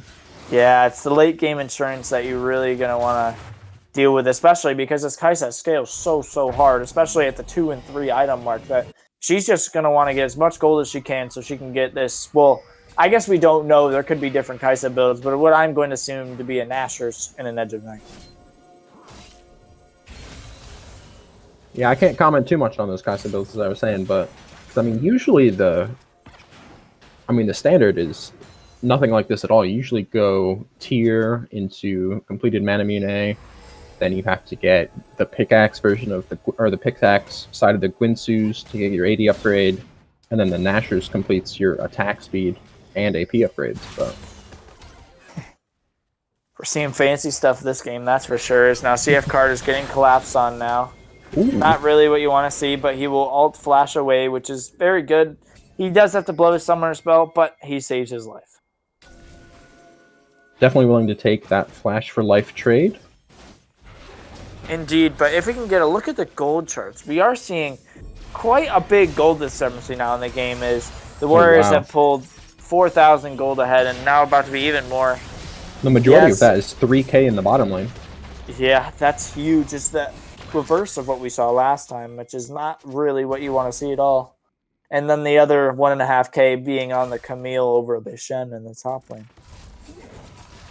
Absolutely. Down around 5,000 gold now on the side of Ithaca College. So we have seen him come back from worse. We have. Yeah, 14,000. They have come back from that before. So one of those was actually wasn't that in the Singed game? When Singed Galio game? Was it? Oh no, that was week 2. No, it was week... I don't remember. It doesn't matter. Regardless, Dragon is now spawning in a little bit less than a minute, being the Infernal Drake. Which would be a very, very important pickup for the side of the Warriors, and also Ithaca just trying to delay this Infernal Soul as long as possible because they do not want to have to deal with it. Yeah, and there's definitely an argument to be made for just the power of the raw... Oh, never mind. CF card. Getting Hextech Ultimatum on, but the Stand United will come down and the Lamb Sauce will just run away for now. But in important cooldowns being used before this fight is starting, though. Just to note. Uh-oh. Lazaga, don't do it. There's a Camille in the bush. He is now running away. Camille will soon look for the hook shot as Ithaca is actually surrendering this Drake for the kill of Lamb Sauce, which hopefully now that they've done this, they will get... I don't know how that interaction worked, but it did work indeed, and Lamb Sauce will be able to run to safety for the trade of this tower and the dragon. Yeah, I was able to explain the one with Camille ulti earlier, but I have no idea about that one. That was just some spaghetti code at its finest, I believe, and this is an aggressive Baron. This is a very aggressive Baron, but it's something that I feel they can do. The Gragas is kind of low, but regardless, Curtain Call will come out, and Ithaca will just run away on their horse legs. Or at least Sandbag will run on his horse legs. I don't think Manual Horse will be running on horse legs. You never know. You could ask Hecarim for a piggyback ride. I believe it's a part of the Centaur myth. Like, one of the rules of the Centaur myth is that you never ask a Centaur for a ride. Oh, So I think I've heard that before, actually. Yeah. It's Harry Potter, but so that might not be the smartest thing to do. But regardless, we aren't talking about Centaur myths. Sandbag just gets completely obliterated by not the exploding cask, barrel, but the exploding cask that was thrown by the explosive barrel. And, which is unfortunate to see, stepping a little bit too far forward, which we've seen a lot of in this series, not just from Sandbag, but from CF Card and Eli Ron, just stepping a few feet too far forward and getting taken advantage of. Yeah, and we keep talking about it, but the CS gap in the mid lane is ever increasing. Now up to 70 on the Ziggs. Oof. Flame Horizon time. I think that if Ithaca can pick up that shutdown on either the Ziggs or the Kaisa, if they can pick up those 3 shutdowns that are available on BINX characters, they could have a shot at the next fight. They could indeed, now that they're down almost exactly 5,000 gold. They're just a little bit over it.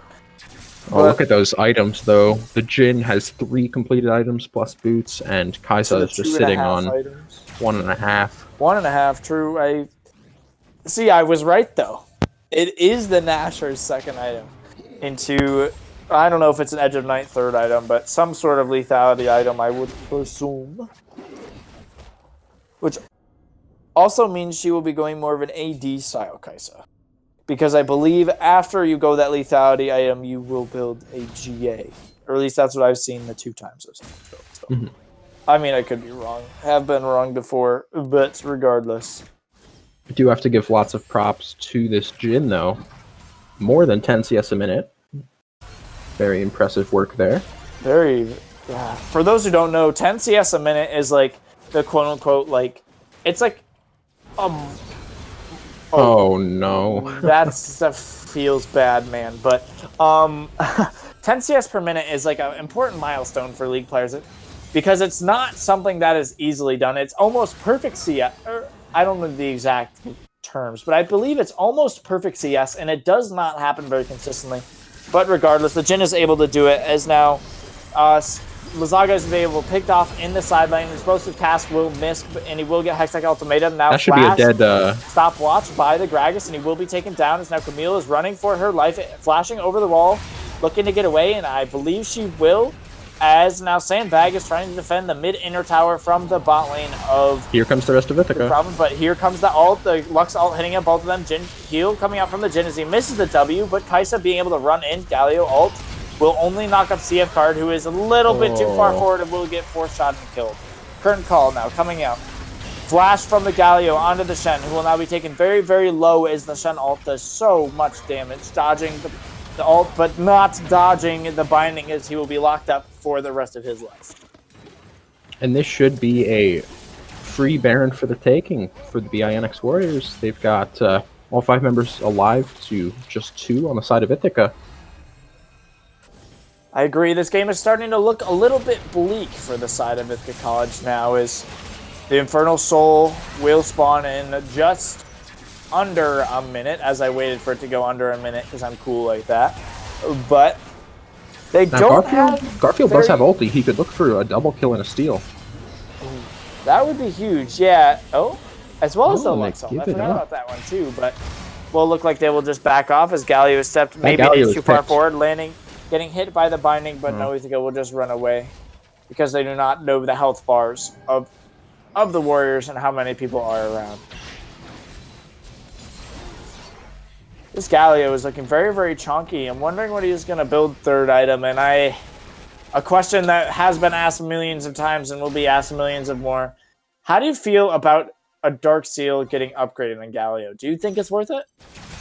No, I think it's completely wrong. I think you need more defensive stats on that Galio, especially without bringing Aftershock. That's not the fun answer, but once again, probably right. Infernal Dragon now spawning. The soul point for the side of the Warriors, something they can do, and they're bursting down rather quickly. Sandbag now jumping in, Ziggs, and he steals it away. No soul will fall, but Sandbag will, and That is a good steal. That is what you want to see. Oh, my Manwar is just getting absolutely obliterated, and they may have taken the dragon, not getting the soul, but they may lose their whole team instead. Lazaga is now taken down for 3 kills now on the side of the Warriors, and they may have gotten the dragon, but was it worth the 3 lives they lost? Well, they did pick up 2 kills. Oh. Eli run, flash. I don't think it's terrible yet. Let's see what happens here. Kaisa does so much damage, but she just... Oh, she is able to get the shutdown, but will Eli Ron be able to run? No, he will not, and that will be the delayed ace on the side of the Warriors. Overall, an ace for 3, but the dragon was stolen by Sandbag. Another great steal from him, as well as the 700 gold shutdown going on to Kaisa. Yeah, and they don't lose any other objectives. So if you're an Ithaca fan here, I say worth. I'm going all chat. I put worth with a space and then an exclamation point, and we go from there. 100% agree with you there. Just need 2 more of those heroic dragon steals. I mean, now, one more. Let's go with 1 more dragon steal and a dragon take, because yeah. You don't want to steal them all. Come on, that's just mean. We aren't that bad at people. They aren't that bad at people. They'll take 1 justly, you know. But I mean, we are talking to here the king of dragon and baron steals in Halachu, as he is.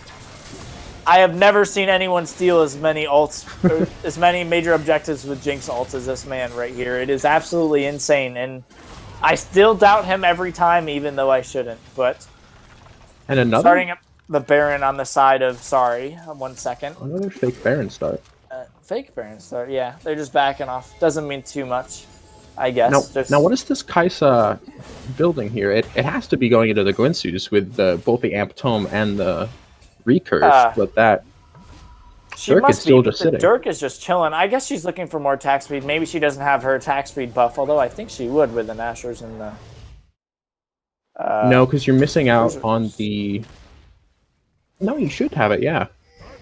Because she's level 13. We aren't certain, and we don't get those numbers from where we are, so...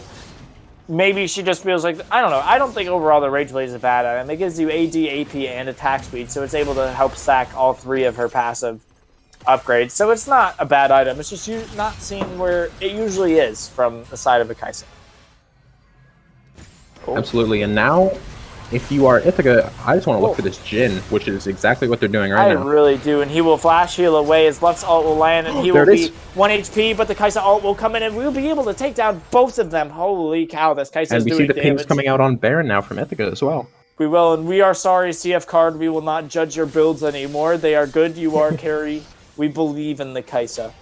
But Kaisa could be taken down by this Gragas, who they did not notice was in that river bush, as Eli Ron will be dodging away from the hook shot on the Camille. Looking not to save his life, but just extend the trade as it goes. Oh, we've got a sneaky Gragas here. He is spotted on a ward, so Ithaca will know that he is behind the Baron, but regardless, I don't know if this is something they really want a 50-50, but regardless, they will, and he will steal it, and he will flash out to safety. That is so sad. The Gallia will die. Kaisa will survive with a very minuscule amount of HP, but Gragas will be running away with that Baron buff, which is so unfortunate. Ooh. Oh. I don't know if he's able to get this, though. I don't think he gets this, yeah. Yeah. Overextension from Sandbag once again. Unfortunately getting taken down by the Gragas. Not really unlucky as it's happening so soon before the Baron. But his death timer, okay. I misread his death timer. Thought it said 56 seconds, but rather it's only 30. So he will be around for the Dragon. It's just that Ithaca will not be able to set up before it spawns. It really is a shame there about that Baron steal. On the bright side, the Jhin was still in his death timer, so he's not able to pick up the buff, but still Baron on 3 members now. That is true. Only having 2 Baron buffs on the side of the Warriors will be helpful, as now they can only get it from the Camille and the Gragas, I believe. I don't think the Morgana was alive either, and the Galio died. So, And look at these core item completes from Garfield's Lazaga, just picking up all of that rot ability power. And the Rage Blade was finished from the Kaista, which is super important. And the stopwatch picked up, oh my Jhin damage. That's Absolutely filthy. Eli Ron will have TP to rejoin the fight. But he will probably just go top lane and counter the Camille until it starts. But notice, Infernal Drake has spawned. This is sole point for the side of the Warriors. Ithaca will try to fight again here for it, I would presume. Sandbag is off towards the mid side of the jungle as the Dragon is now at 4,000 HP. Ooh, The Warriors are stalling it out. Ithaca jumps in. Camille teleporting in now. The Dragon is going very, very low. It will be taken out by the Ziggs. Assassin was very important. Morgana falls 2+. Although Jin is popping off the backline, Dragon still falls. A 2-for-1 trade for the side of Ithaca as now Camille has entered the fight, but this Jin is dealing so much damage. The flash force shot will not kill Man Mars, but he will be taken down eventually. As now Ziggs is running from the Camille in the mid side and will be taken down, but traded out. As now is a 4-for-4 trade as Eli Rana is running for his life from the Jin. He will survive, but Ithaca with a good fight, getting the Dragon and trading 4-for-4, but they will probably lose an inhib for this, I would think. That was almost a very clutch flash locket on Garfield's Lazaga by Eliron, but just unable to keep him alive there. Just too much damage from the Camille. And as you said, so much damage to those towers. And we'll just see if they can get an inhib down here. Big. Locking the fourth shot, that's good. That is very good, but this Jin is so huge. Ithaca really has to start focusing this man in fights. I understand the Galio's 4-3 and 11, but this Jin is so big with at least a 1,000 gold shutdown with killing him. That is insane and really what you want to pick up. Kaisa sold her Dirk. That's kind of sad. We aren't going to be seeing the Edge of Night today, which, unfortunate. I was so proud of myself for predicting the build, and I was just wrong, so Did pick up the anti-heal for the Camille and Gragas, though. And for even the Jin is a bloodthirster. That's true. I've always wondered why Jin players tend to bring Legend Bloodline as well. I'm not too sure on that, as you aren't attacking very often. But I suppose you are doing such an absurd amount of damage that you do heal for quite a bit off those attacks. Yeah, I understand it too. I mean, I don't know. Junglers don't build Bloodthirster. I don't know about that item. And when I don't play jungle, I play support or mid lane, so I don't really play anyone who builds it. So I'm not really sure what the necessities is for it, but regardless. Waves getting pushed out as Baron now spawns in 2 minutes. And now, I do have to say this though. Now that Ithaca has taken this third Drake, this next Drake is make or break, I'm going to say. Not win or lose. It's make or break for either one of these teams because that Infernal Soul is so impactful on a game. And now that it can go to either team, it's going to be nuts. And Ithaca, even if they don't get it, these three Infernal Souls Infernal Souls. These three Infernal Dragons that they've picked up give them so much passive AD and AP that they're going to be doing a lot more damage than they would have if they had just lost all 4 Drakes to begin. Absolutely, and imagine if they do pick up that, pick up that 4th Infernal Dragon for the Infernal Soul. That's a 4 Infernal Dragon Infernal Soul. On top of all the bonus soul damage, you also have plus 16% increased AD and AP.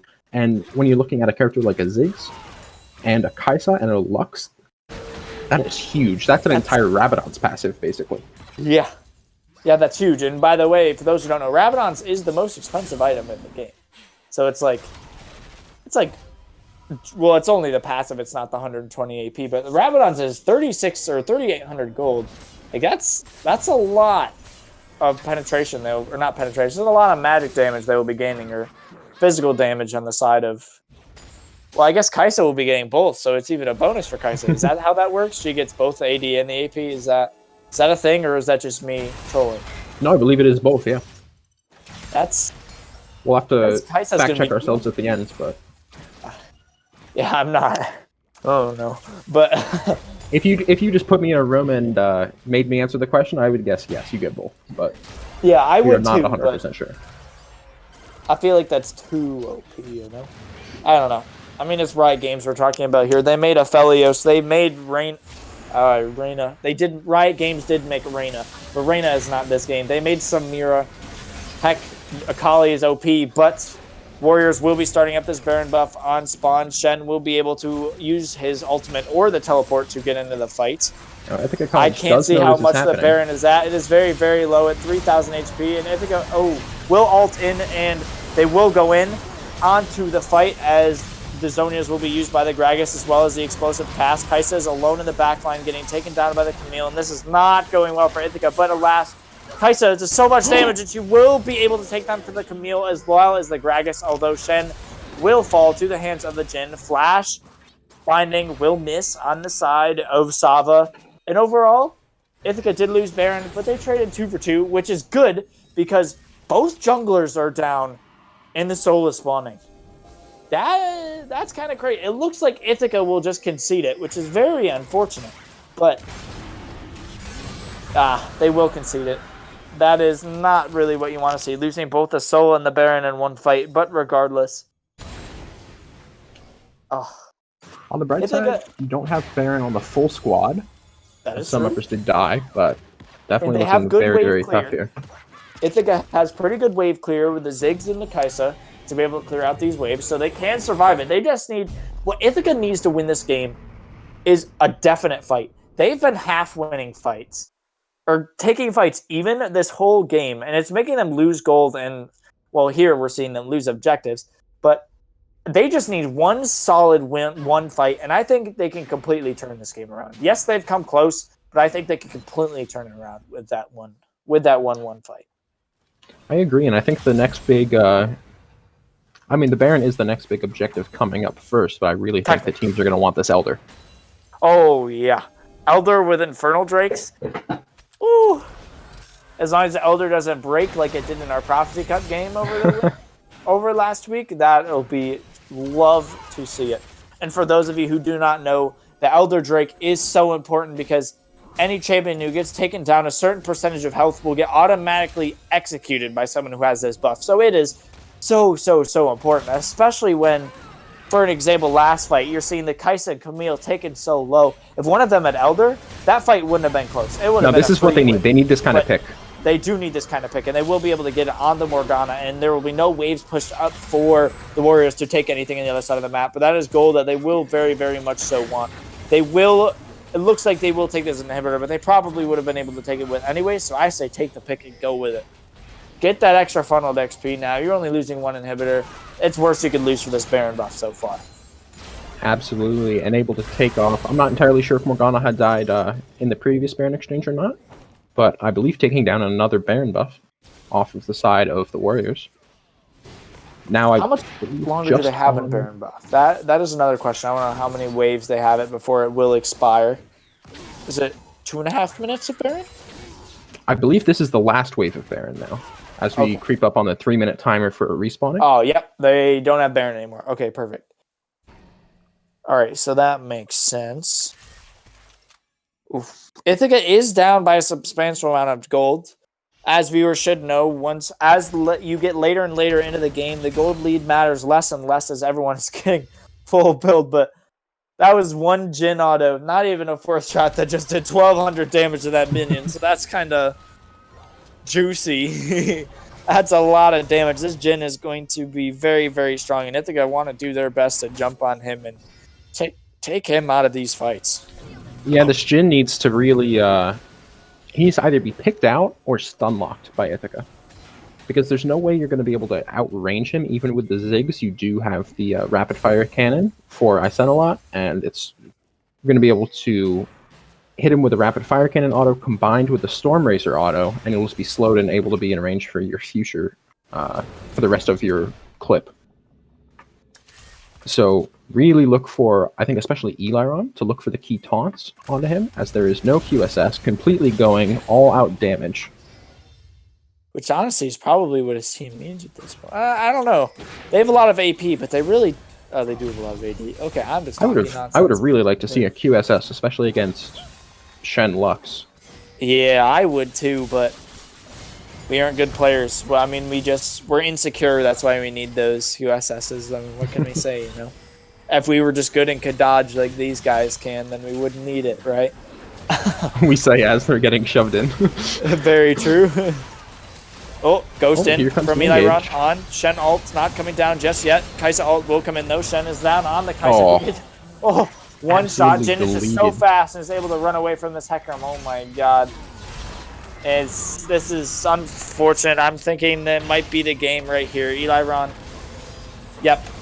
Will not be taken down by the Galio just yet, as the Locket gives him a shield to able to run away, but Ithaca just lost but most of their damage, and Baron is spawning now in 45 seconds. I think that the Warriors are going to go for the end right here. I think Ziggs could be able to potentially wave clear this, though. I sure hope so, but those supers are going to Only 2 Jhin autos, though, will absolutely destroy that tower. They will indeed, as Gragas flashes onto the Ziggs and takes him down to 1 HP. Eli Ron is also very low HP as Ziggs flashes into the towers, gets hit by the exploding cast, but will be able to run away. Flash from the Camille onto the Shen will take him out as Ziggs actually is able to take down the Gragas, but the Nexus is taken very low and will be taken down. 50 gold to the Camille in game 2 to the Warriors. That is crazy, crazy stuff to see. It's just that game, I feel like Ithaca stalled that game for a really, really long time. They were behind by so much gold, and they almost brought it back. They were this close to bring it back, but alas, they were not able to this time around.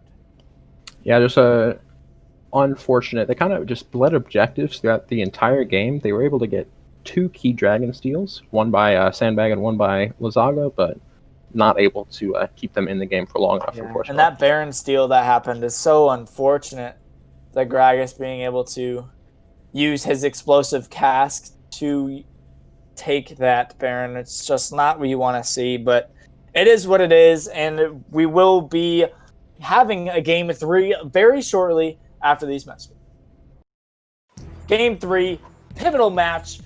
Everything on the line for these teams now as bans are flying through now, with Pantheon, Morgana, and Akali getting banned on the side of Ithaca, and Tarek and Samira going down on the side of the Warriors. Yeah, so far nothing too out of the ordinary. Keeping the same original bans from game 1 mixed with the picks that kind of popped off in those first 2 games for either side. Getting rid of the Samira, Tarek, Morgana.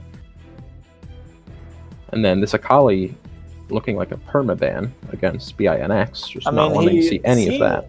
Like a very, very good Akali player, so I wouldn't want to see it either, because good Akali players are scary. First pick, Hecarim, not unusual for us. Mr. Sandbag likes to go fast on horse, so not too surprised to see that come through. Now, last time we did see a Shen come in this rotation this next rotation for Ithaca College, I would be interested to see them hold off on that pick for now. Maybe see if you can bait out the ban, because we know that the Warriors love playing Camille. I agree. And I also know that Poppy is a good counterpick to Camille, and Eli Ron does play a fair share of that. And he also lost the matchup twice.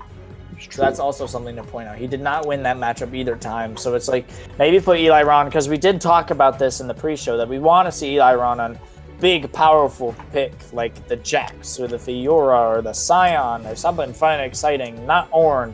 But alas, he did not look too great on the Shen, I'll be honest with you. But Jhin Galio getting locked in on the side of the Warriors, similar to last game, looking for the Jhin that really popped off along with the Galio that was able to give so much support. Ooh. And the Leona Caitlyn lock-in coming in from Ithaca College, a very strong lane duo. Oh, yeah. Especially at levels 2 and level 3 when Caitlyn levels up that trap and can kind of CC lock them with the Leona Zenith Blade and Q follow-up. Yeah, they are really going to be able... They want to kill that Jhin, that immobile character who... I wouldn't be surprised if we saw... Oh, wait. I would be surprised if we saw Morgana lock-in saying it's banned. But I would not be surprised if we're seeing the Jhin taking the cleanse, but our boy Explosive Barrel will be picking up the Explosive Cask in the side of Gragas once again, as the Warriors are building a very, very similar comp to what they had last game. Mm-hmm. Absolutely. 3 of the 5 picks so far are the same, and seeing as we've only had the 3 picks so far, it still could be, well, it couldn't be, because Morgana is off the table, and now the Camille is as well. So scratch that. And the Shen, just neither top laner is allowed to play the same champion. And the Ornn gone too. Ornn, thank goodness. That champion is just not, I don't know. I don't like Ornn. He's no fun to watch. He's boring. Leaving the Singed mid open, though. True. That is a big truer. We are a big fan of Singed mid, so. I think I'd like to see BINX pick their support here and leave their top laner to counter pick. I think that would be the smart decision here. Excuse me? I agree. But we'll see. Timer ticking down into 3, 2, 1. And Oh! Okay. Hey, Now is that a Galio support? This is weird. I'm going to be honest with you. I have no idea what's happening. Zillion. Okay, it's a Zillion pick. I was going to assume it was a Galio support, and I was like, okay, Galio Jin, I could see it. That's okay. But no spiciness this time, as it will be a Zillion locked in. No, I mean, I think that's still a little bit spicy. A little bit, but they're just going to beef up the Jin. But our boy, don't chase the Singed, but the Singed will chase you. He is going to be running his way down the mid lane this game. And I think what we were just talking about a few picks ago, this is the game you want to see either run on something like that, Jax or Fiora. I think we might see a Gangplank. I would not be surprised. Safer blind pick. Oh, that's not Gangplank, but such powerful ultimates that he will be able to pick up this game that I'm not upset with that pick in the slightest. And I mean, it would be silly not to point out the possibility that Silas goes mid and Eliron pilots the Singed top. However, I think there is a less than 1% chance of that happening. Yeah. Everyone other than us in Ithaca College would agree that Singed is a top laner. He only plays top lane and will go top lane. But for Ithaca, Singed, mid lane champion. Can't change my mind. That's where it will be. But against the Mordekaiser, I don't know. I don't know how the Singed Mordekaiser, Silas Mordekaiser match works. I'm assuming Silas and Singed both lose, but this will be very interesting because I don't have any idea what happens when there are 2 Mordekaiser ultimates. Oh, I know what happens. You do? Okay, perfect. Yes, I have played One for All, and so I know that when on Mordekaiser, you bring someone into the Shadow Realm. If someone else also brings someone into the Shadow Realm, you're still in the same map. So it's like, let's say the Mordekaiser brings in the Caitlyn, and Silas decides to ult the Gragas in. All 4 of them will now be dueling in the Shadow Realm and will be able to attack the other one, even if they aren't in, or even if they weren't brought into the Shadow Realm by that person. It's just kind of weird because the timing of when the Shadow Realms end might be off. Because let's say the Caitlyn is attacking the Gragas that her teammate brought in. She will leave either before or after the Gragas happens. So it's just the timings will be kind of weird because he'll just disappear. Right. But that'll definitely be something to look out for. At least, unless they've changed it, they'll all bring it in. It will be, and I kind of hope it happens because it'll be a fun interaction, although we won't be able to see it because the client will just see 4 people missing. But regardless, we will be right back as we get into Game 3.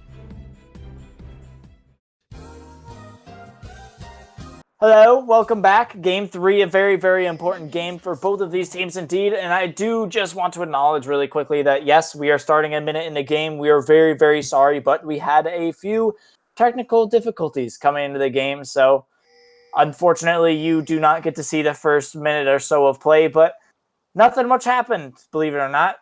Wasn't very exciting, didn't miss out on much. I'm honestly saving you a minute of your life, so you're very welcome. But regardless, both junglers will be starting on their blue buffs to start this game off, which is different than we've seen from games previous. Yeah, as you were saying, nothing too crazy happening in these level 1s. Pretty standard ward placement at level 1 as well. Both pixel brushes getting double warded, one from each side with those yellows.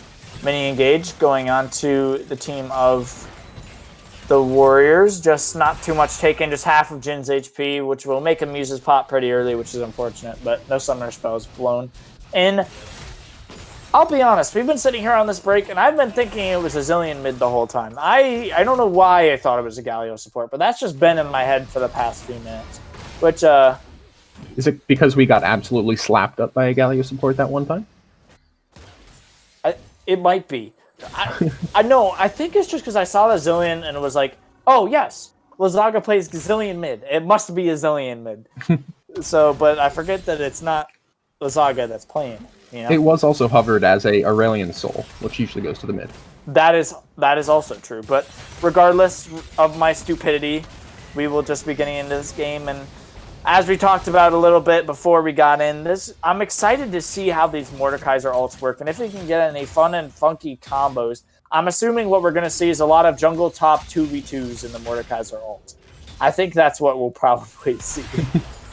Like, it'll be the bot laners and the mid laners fighting for the objective, and the junglers and top laners off in the Shadowlands just doing whatever they want, or just chilling. But it is going to be pretty important to track the Sylas hijack cooldown, because the cooldown for using hijack on the same enemy champion is longer than that champion's ultimate cooldown himself. So there will be a slight period of time where Mordekaiser has access to the Shadow Realm, but Eliron does not. And that would be the ideal time. Flash in from the Leona onto the Galio, who is not able to flash right at the moment, who will flash. Gragas will Predator in and flash, taking down the Singed underneath his tower, but he eventually will be chased down and killed by Sandbag. So overall, a 1-for-1 trade with Summoner Bells, both Summoner Spells being blown from Manwarist. The Ghost, Sandbag, and Foes from the jungler and mid laner on the side of the Warriors. And I do want to go back to the Sylas, though, really quick, and just say that we're talking about the Sylas-Mordekaiser combo, but there are so many good ults for the Sylas to take. The Explosive Cast, the Galio ult, the Curtain Call, even the Resurrection coming from the Zillion, all of those ultimates are good and could be taken down. I could see them taken down, you know? Like, so we might not even see a fun Mordekaiser combo. I'm just hoping we do. Oh, engaged on the Mordekaiser. Sylas going in, hitting the Q, missing the second burst, but he is now running away as the pass from the Mord was ticking down, and he will not be taking down.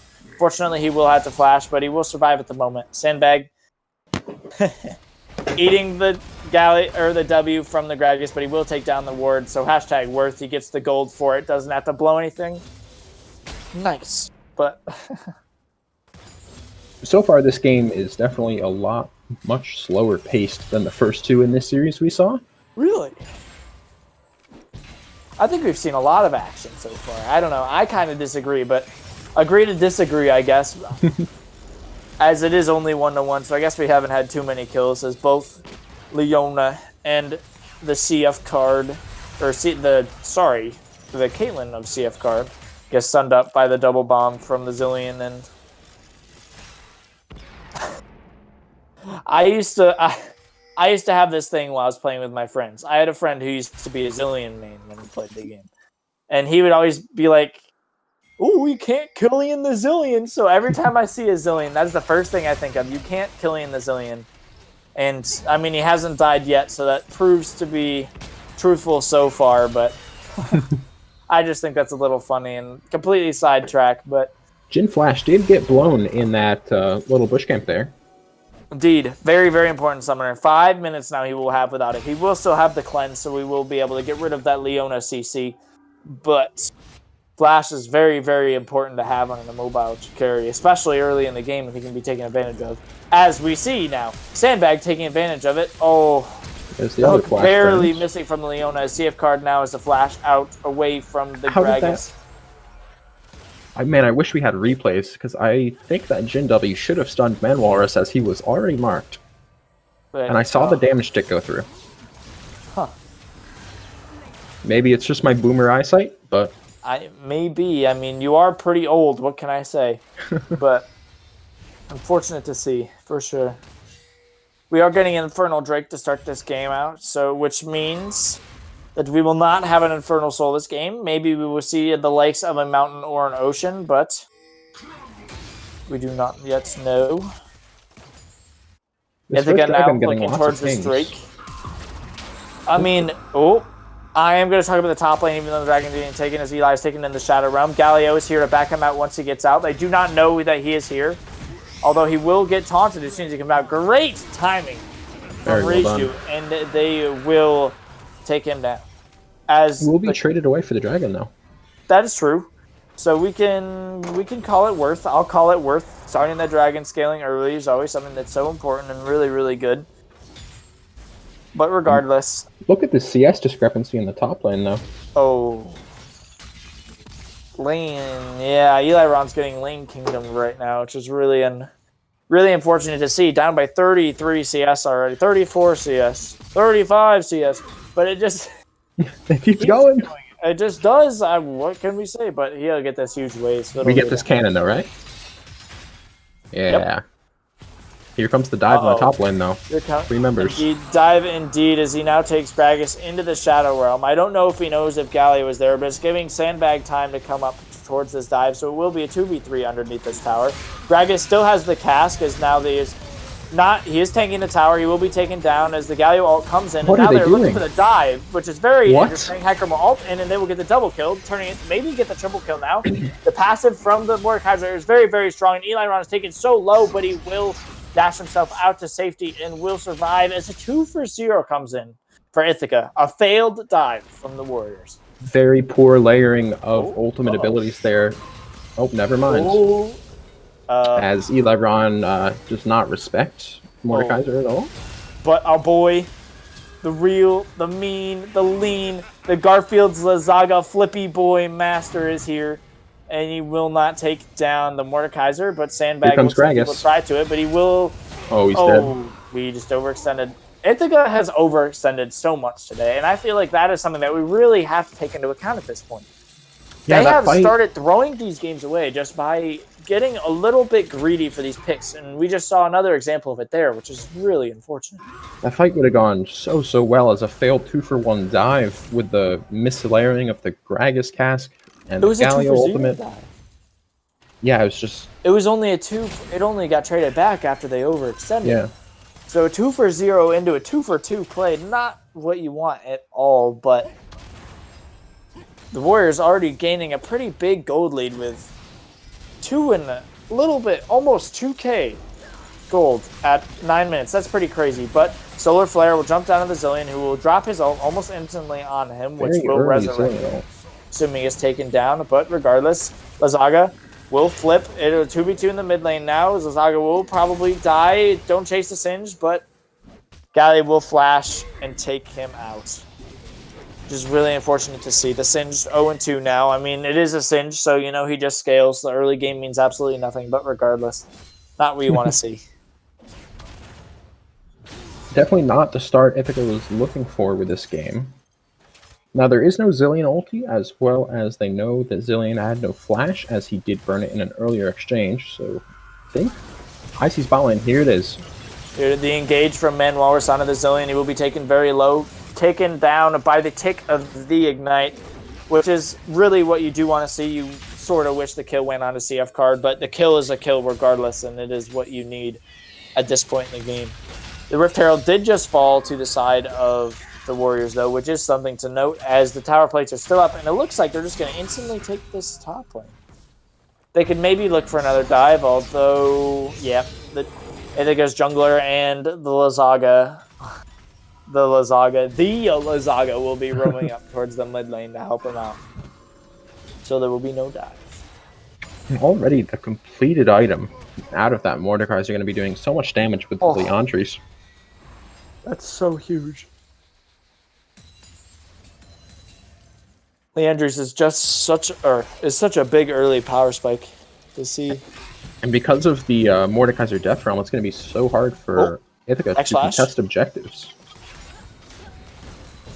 Hexlash from Leona missing in on the grab. So no huge engage coming out this time, but as trades continue in the mid lane, and a little bit fun of a joke here. It's not something super important, but I want to talk about it anyways. Hex Flash is my favorite rune in all of the runes. I'm going to talk about those. Garfield's Lazaga getting chased down. Explosive cask from the explosive barrel will not land, and Singe will make it out to safety. But, Hecarim ghosting in, missing the fear, although he's hitting the Zillion in the backline. E from the Leona will miss, as Zillion now is getting resurrected. There will be a trap to follow, so the Zillion will most likely be taken out, and he will flash regardless, though. TP coming in from the Mordekaiser, canceled by the Silas, who used his ult and took him into the Shadow Realm, which is good, as E must have been on cooldown, but regardless, very good cancel from Eli Ron, although I'm not sure if it was needed. But regardless, getting his TP advantage now, as his will be up very soon. Yeah, this top lane still not looking fantastic for Ithaca, down over 50 CS. Curtain Call also coming down in the bot lane now, as it looks to be a 4v3 towards Ithaca College, soon to be a 4v4, as the Mordekaiser will be down, and I'm really nervous to see what the cooldown is on this teleport from Eli because that could be so impactful, this Drake. 50-50 going in. Gragas will be able to pick it up as now the Galio will jump in and take down Sandbag a little. I think that was a little bit over aggressive on the side of it there. You really didn't need to go to that dragon, but Ocean Soul, arguably the most empowered soul, very strong, giving passive regen on both your mana, energy, and health, depending on who you are playing in. The biggest, you're not going to change my mind, the most impactful map of the game. Oh no, I 100% agree that Ocean Soul is by far the most impactful map of the game. I think the only time it really gets a bit heated is when you talk about the second, but it is without doubt that Ocean is by far the most powerful map, I believe. Yeah, it's very strong, and as the Drakes are 101 right now, it's not, we aren't thinking about Soul for another 15 minutes at least, but something to keep in the back of your head for sure. I think that, I might need to be fact-checked on this, but I believe that the BINX Warriors have gotten both First Blood and First Tower in every game of this series so far.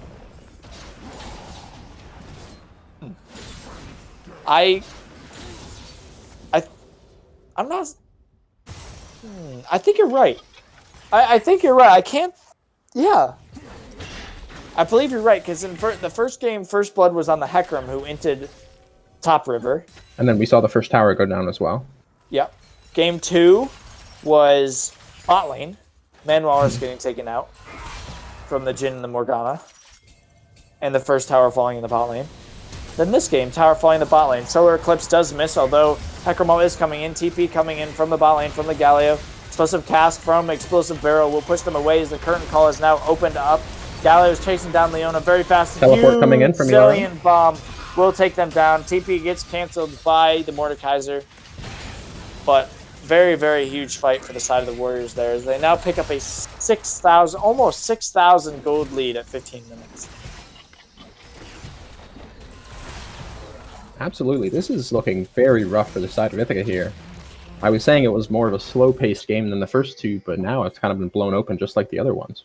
Really has, and Eiron is now just a little bit too far forward, and I can't see him surviving this one. I don't either. Nope. Oh? Maybe. Oh, okay. Unless? Unless. Oh my goodness. All right. Eiron will defy all odds and will make it out this time. Does require the usage of his flash, and his teleport was canceled by the Mordekaiser earlier, so 2 very long cooldowns. Indeed. Looking across the map, everything actually looks fairly even, other than, in terms of farm anyways, other than this top lane, which is still down 50 CS. But this Galio, 4, 1, and 2, very impactful so far. Sandbag will fortunately pick up his blue buff. No Mordekaiser will be taking that blue buff today. Thank you very much. He does have the Shadow Realm, so he can bring anyone into the 1v1 if he so pleases. Solar Flare coming down. None of the Mordekaiser is now Galio joins his way into the fight. Not knocking up anyone, but CF card will get hit and taken into the Shadow Realm. Mordekaiser flashes over the wall to try to get him. As Sandbag is taken very low by the Galio. Coming out of the ult. Nothing too big will happen now as Eiron tried to go for the flank, but doesn't see any reason to go in as most of his teammates are very low. And overall, no one died, but Ithaca almost lost 3 members. All of that for 0 for 0. So many summoner spells burned. Flash heal out of Caitlyn, flash ulti out of Mordekaiser, but nothing comes of it. Yeah, it's... Ugh. And it will be the crazy long start. trades that are not going the way of Ithaca so far. But Eiron now getting chased down, all 5 members stepping a little bit too far forwards, getting knocked up. Just Jhin W will miss, but Explosive Barrel will go in. There goes the Explosive Cask, and he will be taken down under his own tower. Yeah, good dive there from the Warriors, and Ithaca just getting put further and further behind here. Down 6,500 now. Have not picked up a single tower yet this game. The only thing they have to their name is that first Infernal Dragon. Heck yeah. I mean, Drakes are Drakes, right? You gotta start scanning them as quick as you can. And this next Ocean Drake is now spawning in 10 seconds. Yeah, but this is looking like pretty good opportunity for BINX to pick this one up, as CF card is on the top side of the map with Man Walrus, and there is a TP advantage for Lamb Sauce located. Ooh. Sandbag will be spotted away and have to ulti out due to Dragon. This Drake will just be given up as Mordekaiser TP's in. They might look for a steal with the Solar Flare, or Solar Eclipse. Oh, yeah. Landed the stun, not the Drake kill, unfortunately. That's got to be one of the hardest abilities to steal a dragon with. I mean, the 5 damage. If you do remember, there was a clip from Pro League of Legends. I can't remember. It might have even been Worlds. Way back in Season 4 or 5 when a Janna W stole Baron. I don't remember if it was Worlds or just Pro Play in general, but I do specifically remember a Janna W stealing a Baron buff, and that is a very hard thing to do. But there was a fight ensuing as Eliron has the Zillion ultimate. As Eliron does have the Zillion ultimate, and will be taking, Sandbag will be taking to the Shadow Realm rather. But as soon as he comes out, he will have to deal with the other 4 members of Ithaca College. But he just deals so much damage. It is crazy. The Eliron will fall, but he has the Zillion ult to resurrect him. As now Caitlyn is doing a lot of damage as KSM Riju is just trying to run away. And overall, it will be a 1-for-2 trade for Ithaca College. Yeah, absolutely worth for them there. It's a shame that there are no objectives coming up on the map for them, so they're just going to look to clear out and push these waves, pick up the jungle camps that are still there if there are any, and look to reset in time, get the vision on Baron spawning in 30 seconds, and then look for this look for this Ocean Dragon. Indeed, the third Drake, a very important one, bring him to 3rd point, which is huge, but I'm starting to get a little bit nervous about this Jhin, because he was the reason, I would say he's the main reason Ithaca lost gas game. He was just able to deal so much damage and couldn't be killed, and he's starting to scale again, which is not what we want to see right now, sitting at 1-0-3 with an item and a half, but he will have to blow his cleanse. He gets hit by the Solar Flare. TP will come in from the Galio, as now they try to run him down. The flash taunt onto Eliron will kill him, as Caitlyn crits that Galio for a lot of damage, surprisingly being able to take him down now. So Sandbag is in the wings, looking for the flank play on the Hecarim, trying to get his dash fear onto someone valuable, much like the Jhin or the Gragas at this point. But they will just back off, look for the camps, take his camps, and we'll take gold away from Sandbag while also starting to set up for this Baron. Oh, no. No, it's the Ithaca special. I'm starting to call it the Ithaca special. Singed mid and overextending. Singed stepping up 2 steps too far forward, and will now have to deal with 4 members once they come out. But Ithaca, the cavalry, is shown up as now Hecarim is in the back lines of the team. Caitlyn ult coming down in the Jhin. Now Zillion ult is also going to be placed on top of him to make sure he survives. Mordekaiser is going to be in the back lines. Eliron does have the curtain call, assuming he wants to use it eventually, but he takes so much damage. He does end up using the curtain call. Will it do anything? First shot misses. Second shot misses. Third shot misses again, and he only gets 3, I guess, or maybe I missed the first one. I don't know. But yeah, he used and missed all 4. Okay, well, it's a 0-for-4 special for the side of Eliron. 0-for-4, just like Lazaga. Just like TSM in their first 4 games of Worlds, am I right? Aha! Hey, should have said first 6, but well, you can't go 0-4 in your first 6 games. I mean, you can. You can do anything if you're TSM. You're right. You mean free SM? You can go 0-7 in your group of 6 games. Yes, free SM. Very accurate. It was a real shame that my pick'em bracket had them coming out of groups in first. I had TSM in 3rd, but yeah, I'm an NA fanboy, you know. Oh boy, here we go again. Oh no. Oh, it's just the Galio. I think he's okay. He and he stole it. Chicken, but... No, he took a big chicken. He got 50 gold for that. Oh, rip. It does happen, but we want to talk these Worlds brackets. You're talking to right now? I'm a pro pick'em guy. If you need someone to talk to about pick'ems, I'm your guy. Unless you're Mary, our producer, who decided that she wanted to pick Suning over JDG. Don't ask me why, because not many people did that. But alas, I got her point. So congrats to Mary, and now she's beating me. I'm not salty. But regardless, going back to the game that is currently happening, we see the Warriors starting to prep. There's this Drake that is spawning now in a little bit less than 30 seconds. This Mordekaiser is looking really big, now finishing his Nashor's and starting towards a third magic item. I would assume. Goodbye, CF card. Disgusting. Lay in, rest in pieces. And That here's another drag thing. is just huge. Oh. They will engage onto the Galio, who will just cleanse out from his Summoner Spellbook and will make it out of safety. I do not think Ithaca can contest this Drake. I Although, don't think so either, especially not without their Caitlyn. The majority maybe of their we'll see damage a by suicide steal. I feel like it's not necessarily worth it for a third Drake, but it looks like it might happen regardless now as Jin takes the ult from the Zillion. Now running away as the Dragon is taken to a little bit below 2,000 health now. Mordekaiser does not have the TP. Sandbag going in 5 years too late. Will get question mark pinged and rightfully deserved as he will be resurrected in the little bit of BM from the Jin as Sandbag will be reduced to ashes. They're going to run it right to Baron now. Losing the jungler on just the third dragon allows that Baron play to happen. It seems like at this point, Ithaca is playing like they've already lost. It seems like from their positioning, how they're playing it, just sort of looks like they've given up. They're going for desperation plays that I really don't feel are necessary at this point. I feel like if they just waited out, look for a better team fight, or try to fight around the fourth Drake, they'd do better, but... And especially fighting here does not seem like a great idea. No, it really doesn't, especially in a 3v5. Heckram's not there. Silas did just show up, but CF card all on his lonesome has to flash away as now he's getting chased down by the Predator. Predator Gragas, who proceeds to one-shot him. Current call does come out, but I do not believe a single one of those bullets makes his mark as the Warriors will now just run it down mid lane and look for this inhibitor.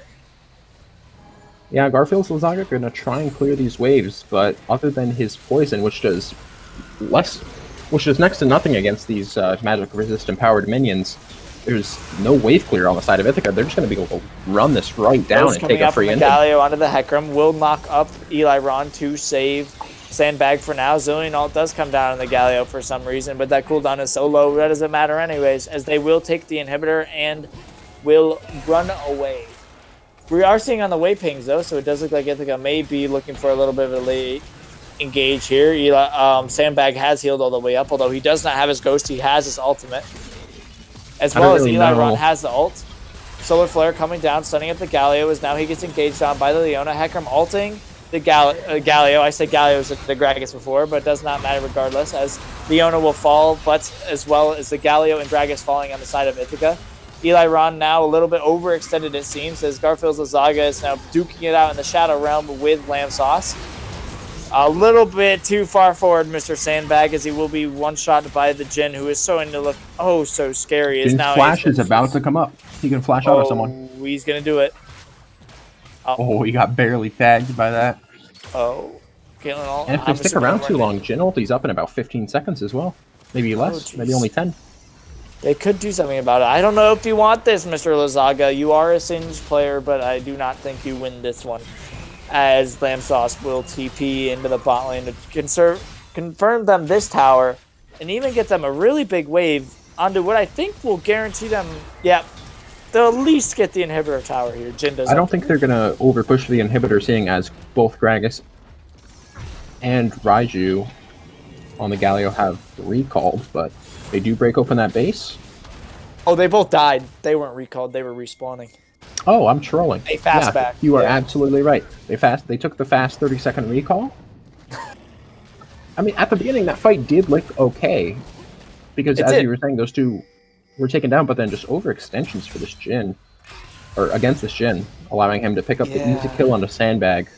And then just running it down and able to pick up the kill on... Oh no, it was just a Sandbag kill he got, I believe. Or Eli Ron also did perish in that fight. But regardless, Ocean Drake now spawning in a minute and a half. Soul Point, very, very important, as we see now the Warriors setting up for it this early because they care that much. The goal is the soul, as they say, and they are looking for this Ocean to finish it off for them. Yeah, and I think Ithaca's going to have a really hard time contesting, and they seem to be in a... They're stuck between a wall and a rock and a hard place. I've already forgotten the saying. Because if they give this thing up, they're going to lose to Ocean's ult. Sandbag does not want to blow his ult here. Here's the TP coming in. God, this is TP from the Galio being put on the silence so he can't use any abilities. Predator out. Oh, yikes. That is so much damage on the Eli Ron. CF card is taken into the Shadow Realm, but he's winning the fight. He won the fight against the Mordekaisers. Now, Gragas will take down the Hecarim in the backline as well as the Singe. It is now 3v4 in the favor of the Warriors as Jin Flash kills the Caitlyn, does so much damage, and he's so fast, able to run away, taking from the Ignite, but it will matter as nothing. As Ithaca will get aced, and this will be the Nexus and the series for the Warriors. They don't even need the Ocean Soul. Forget that. I want the Nexus. That's what BINX are saying. You need the Ocean Soul, right? If you can just kill him, you don't need the Ocean Soul. This is absolutely crazy. Looking for the there they go. Nexus exploded. Game, set, and match for the Warriors today.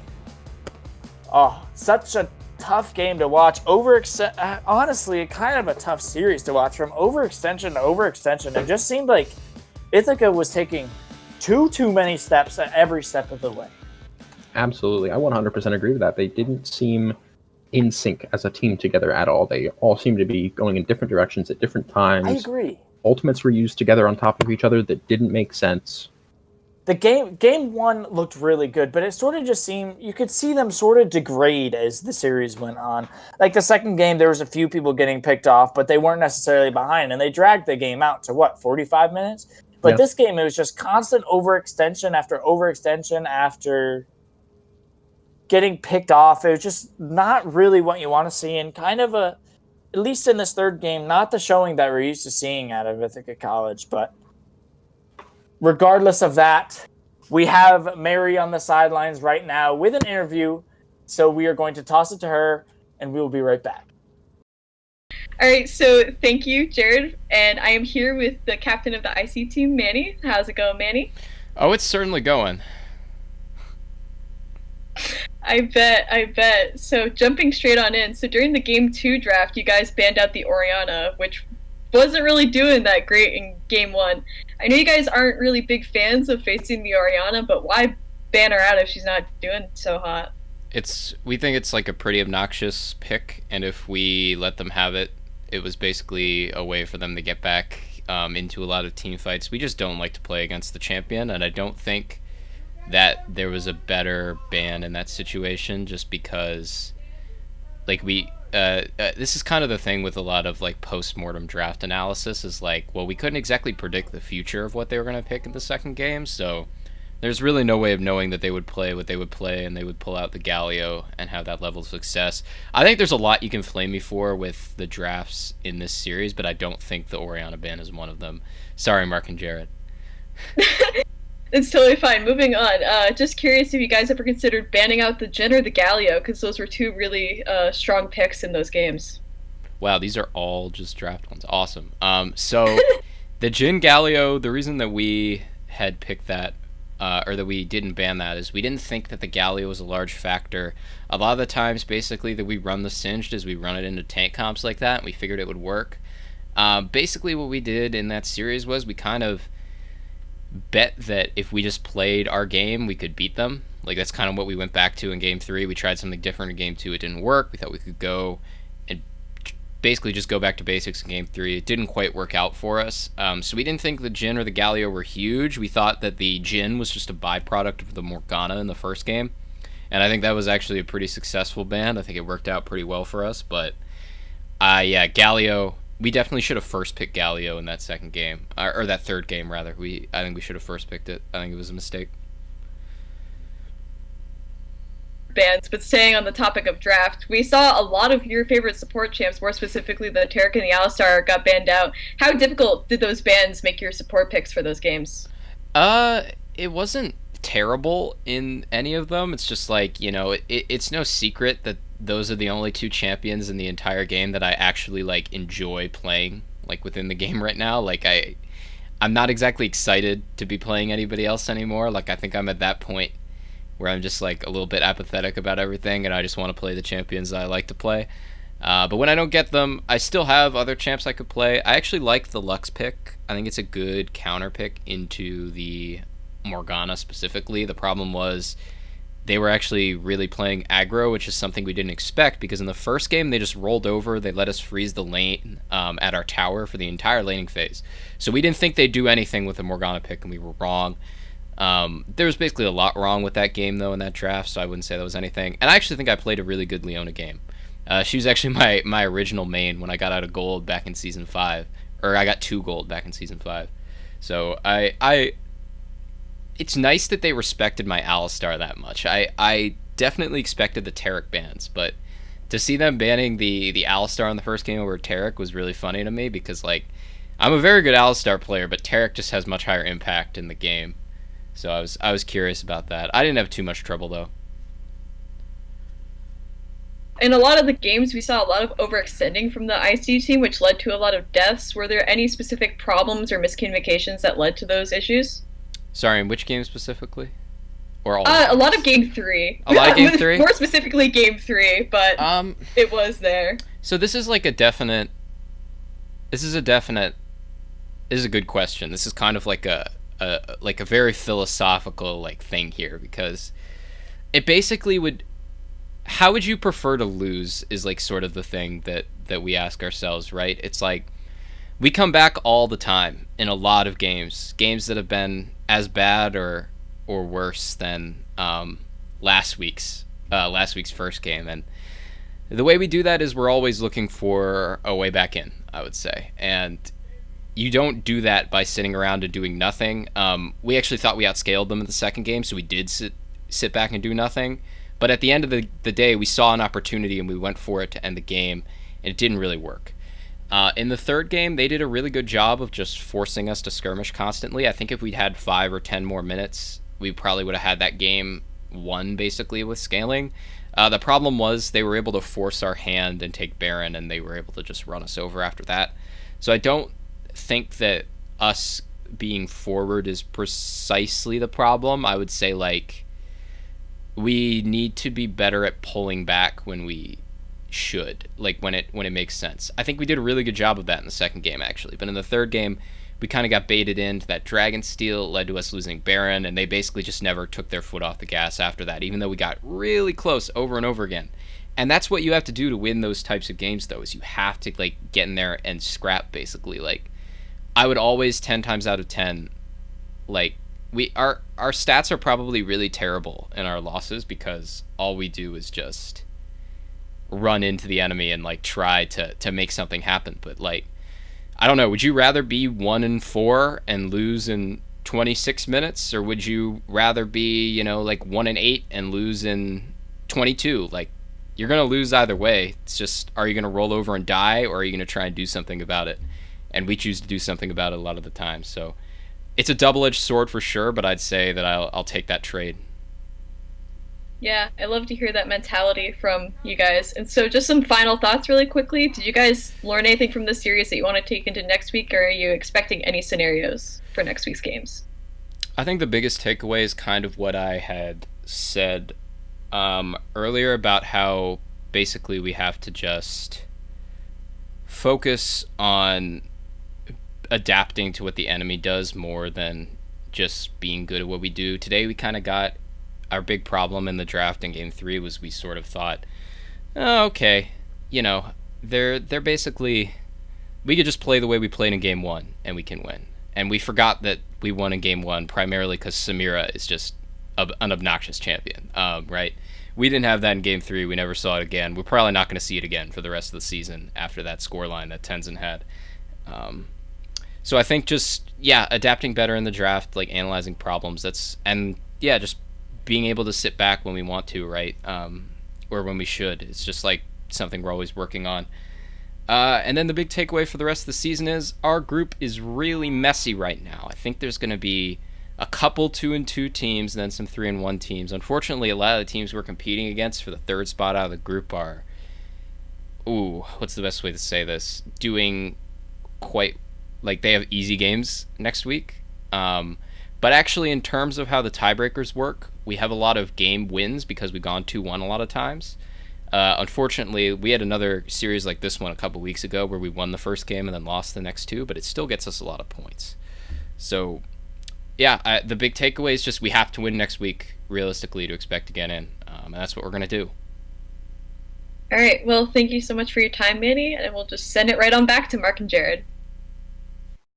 Thank you for that interview, Mary and Mr. Manowars. Now I am back here with Mark, and I am just wondering, how do you feel about that series? How do you think that went for us?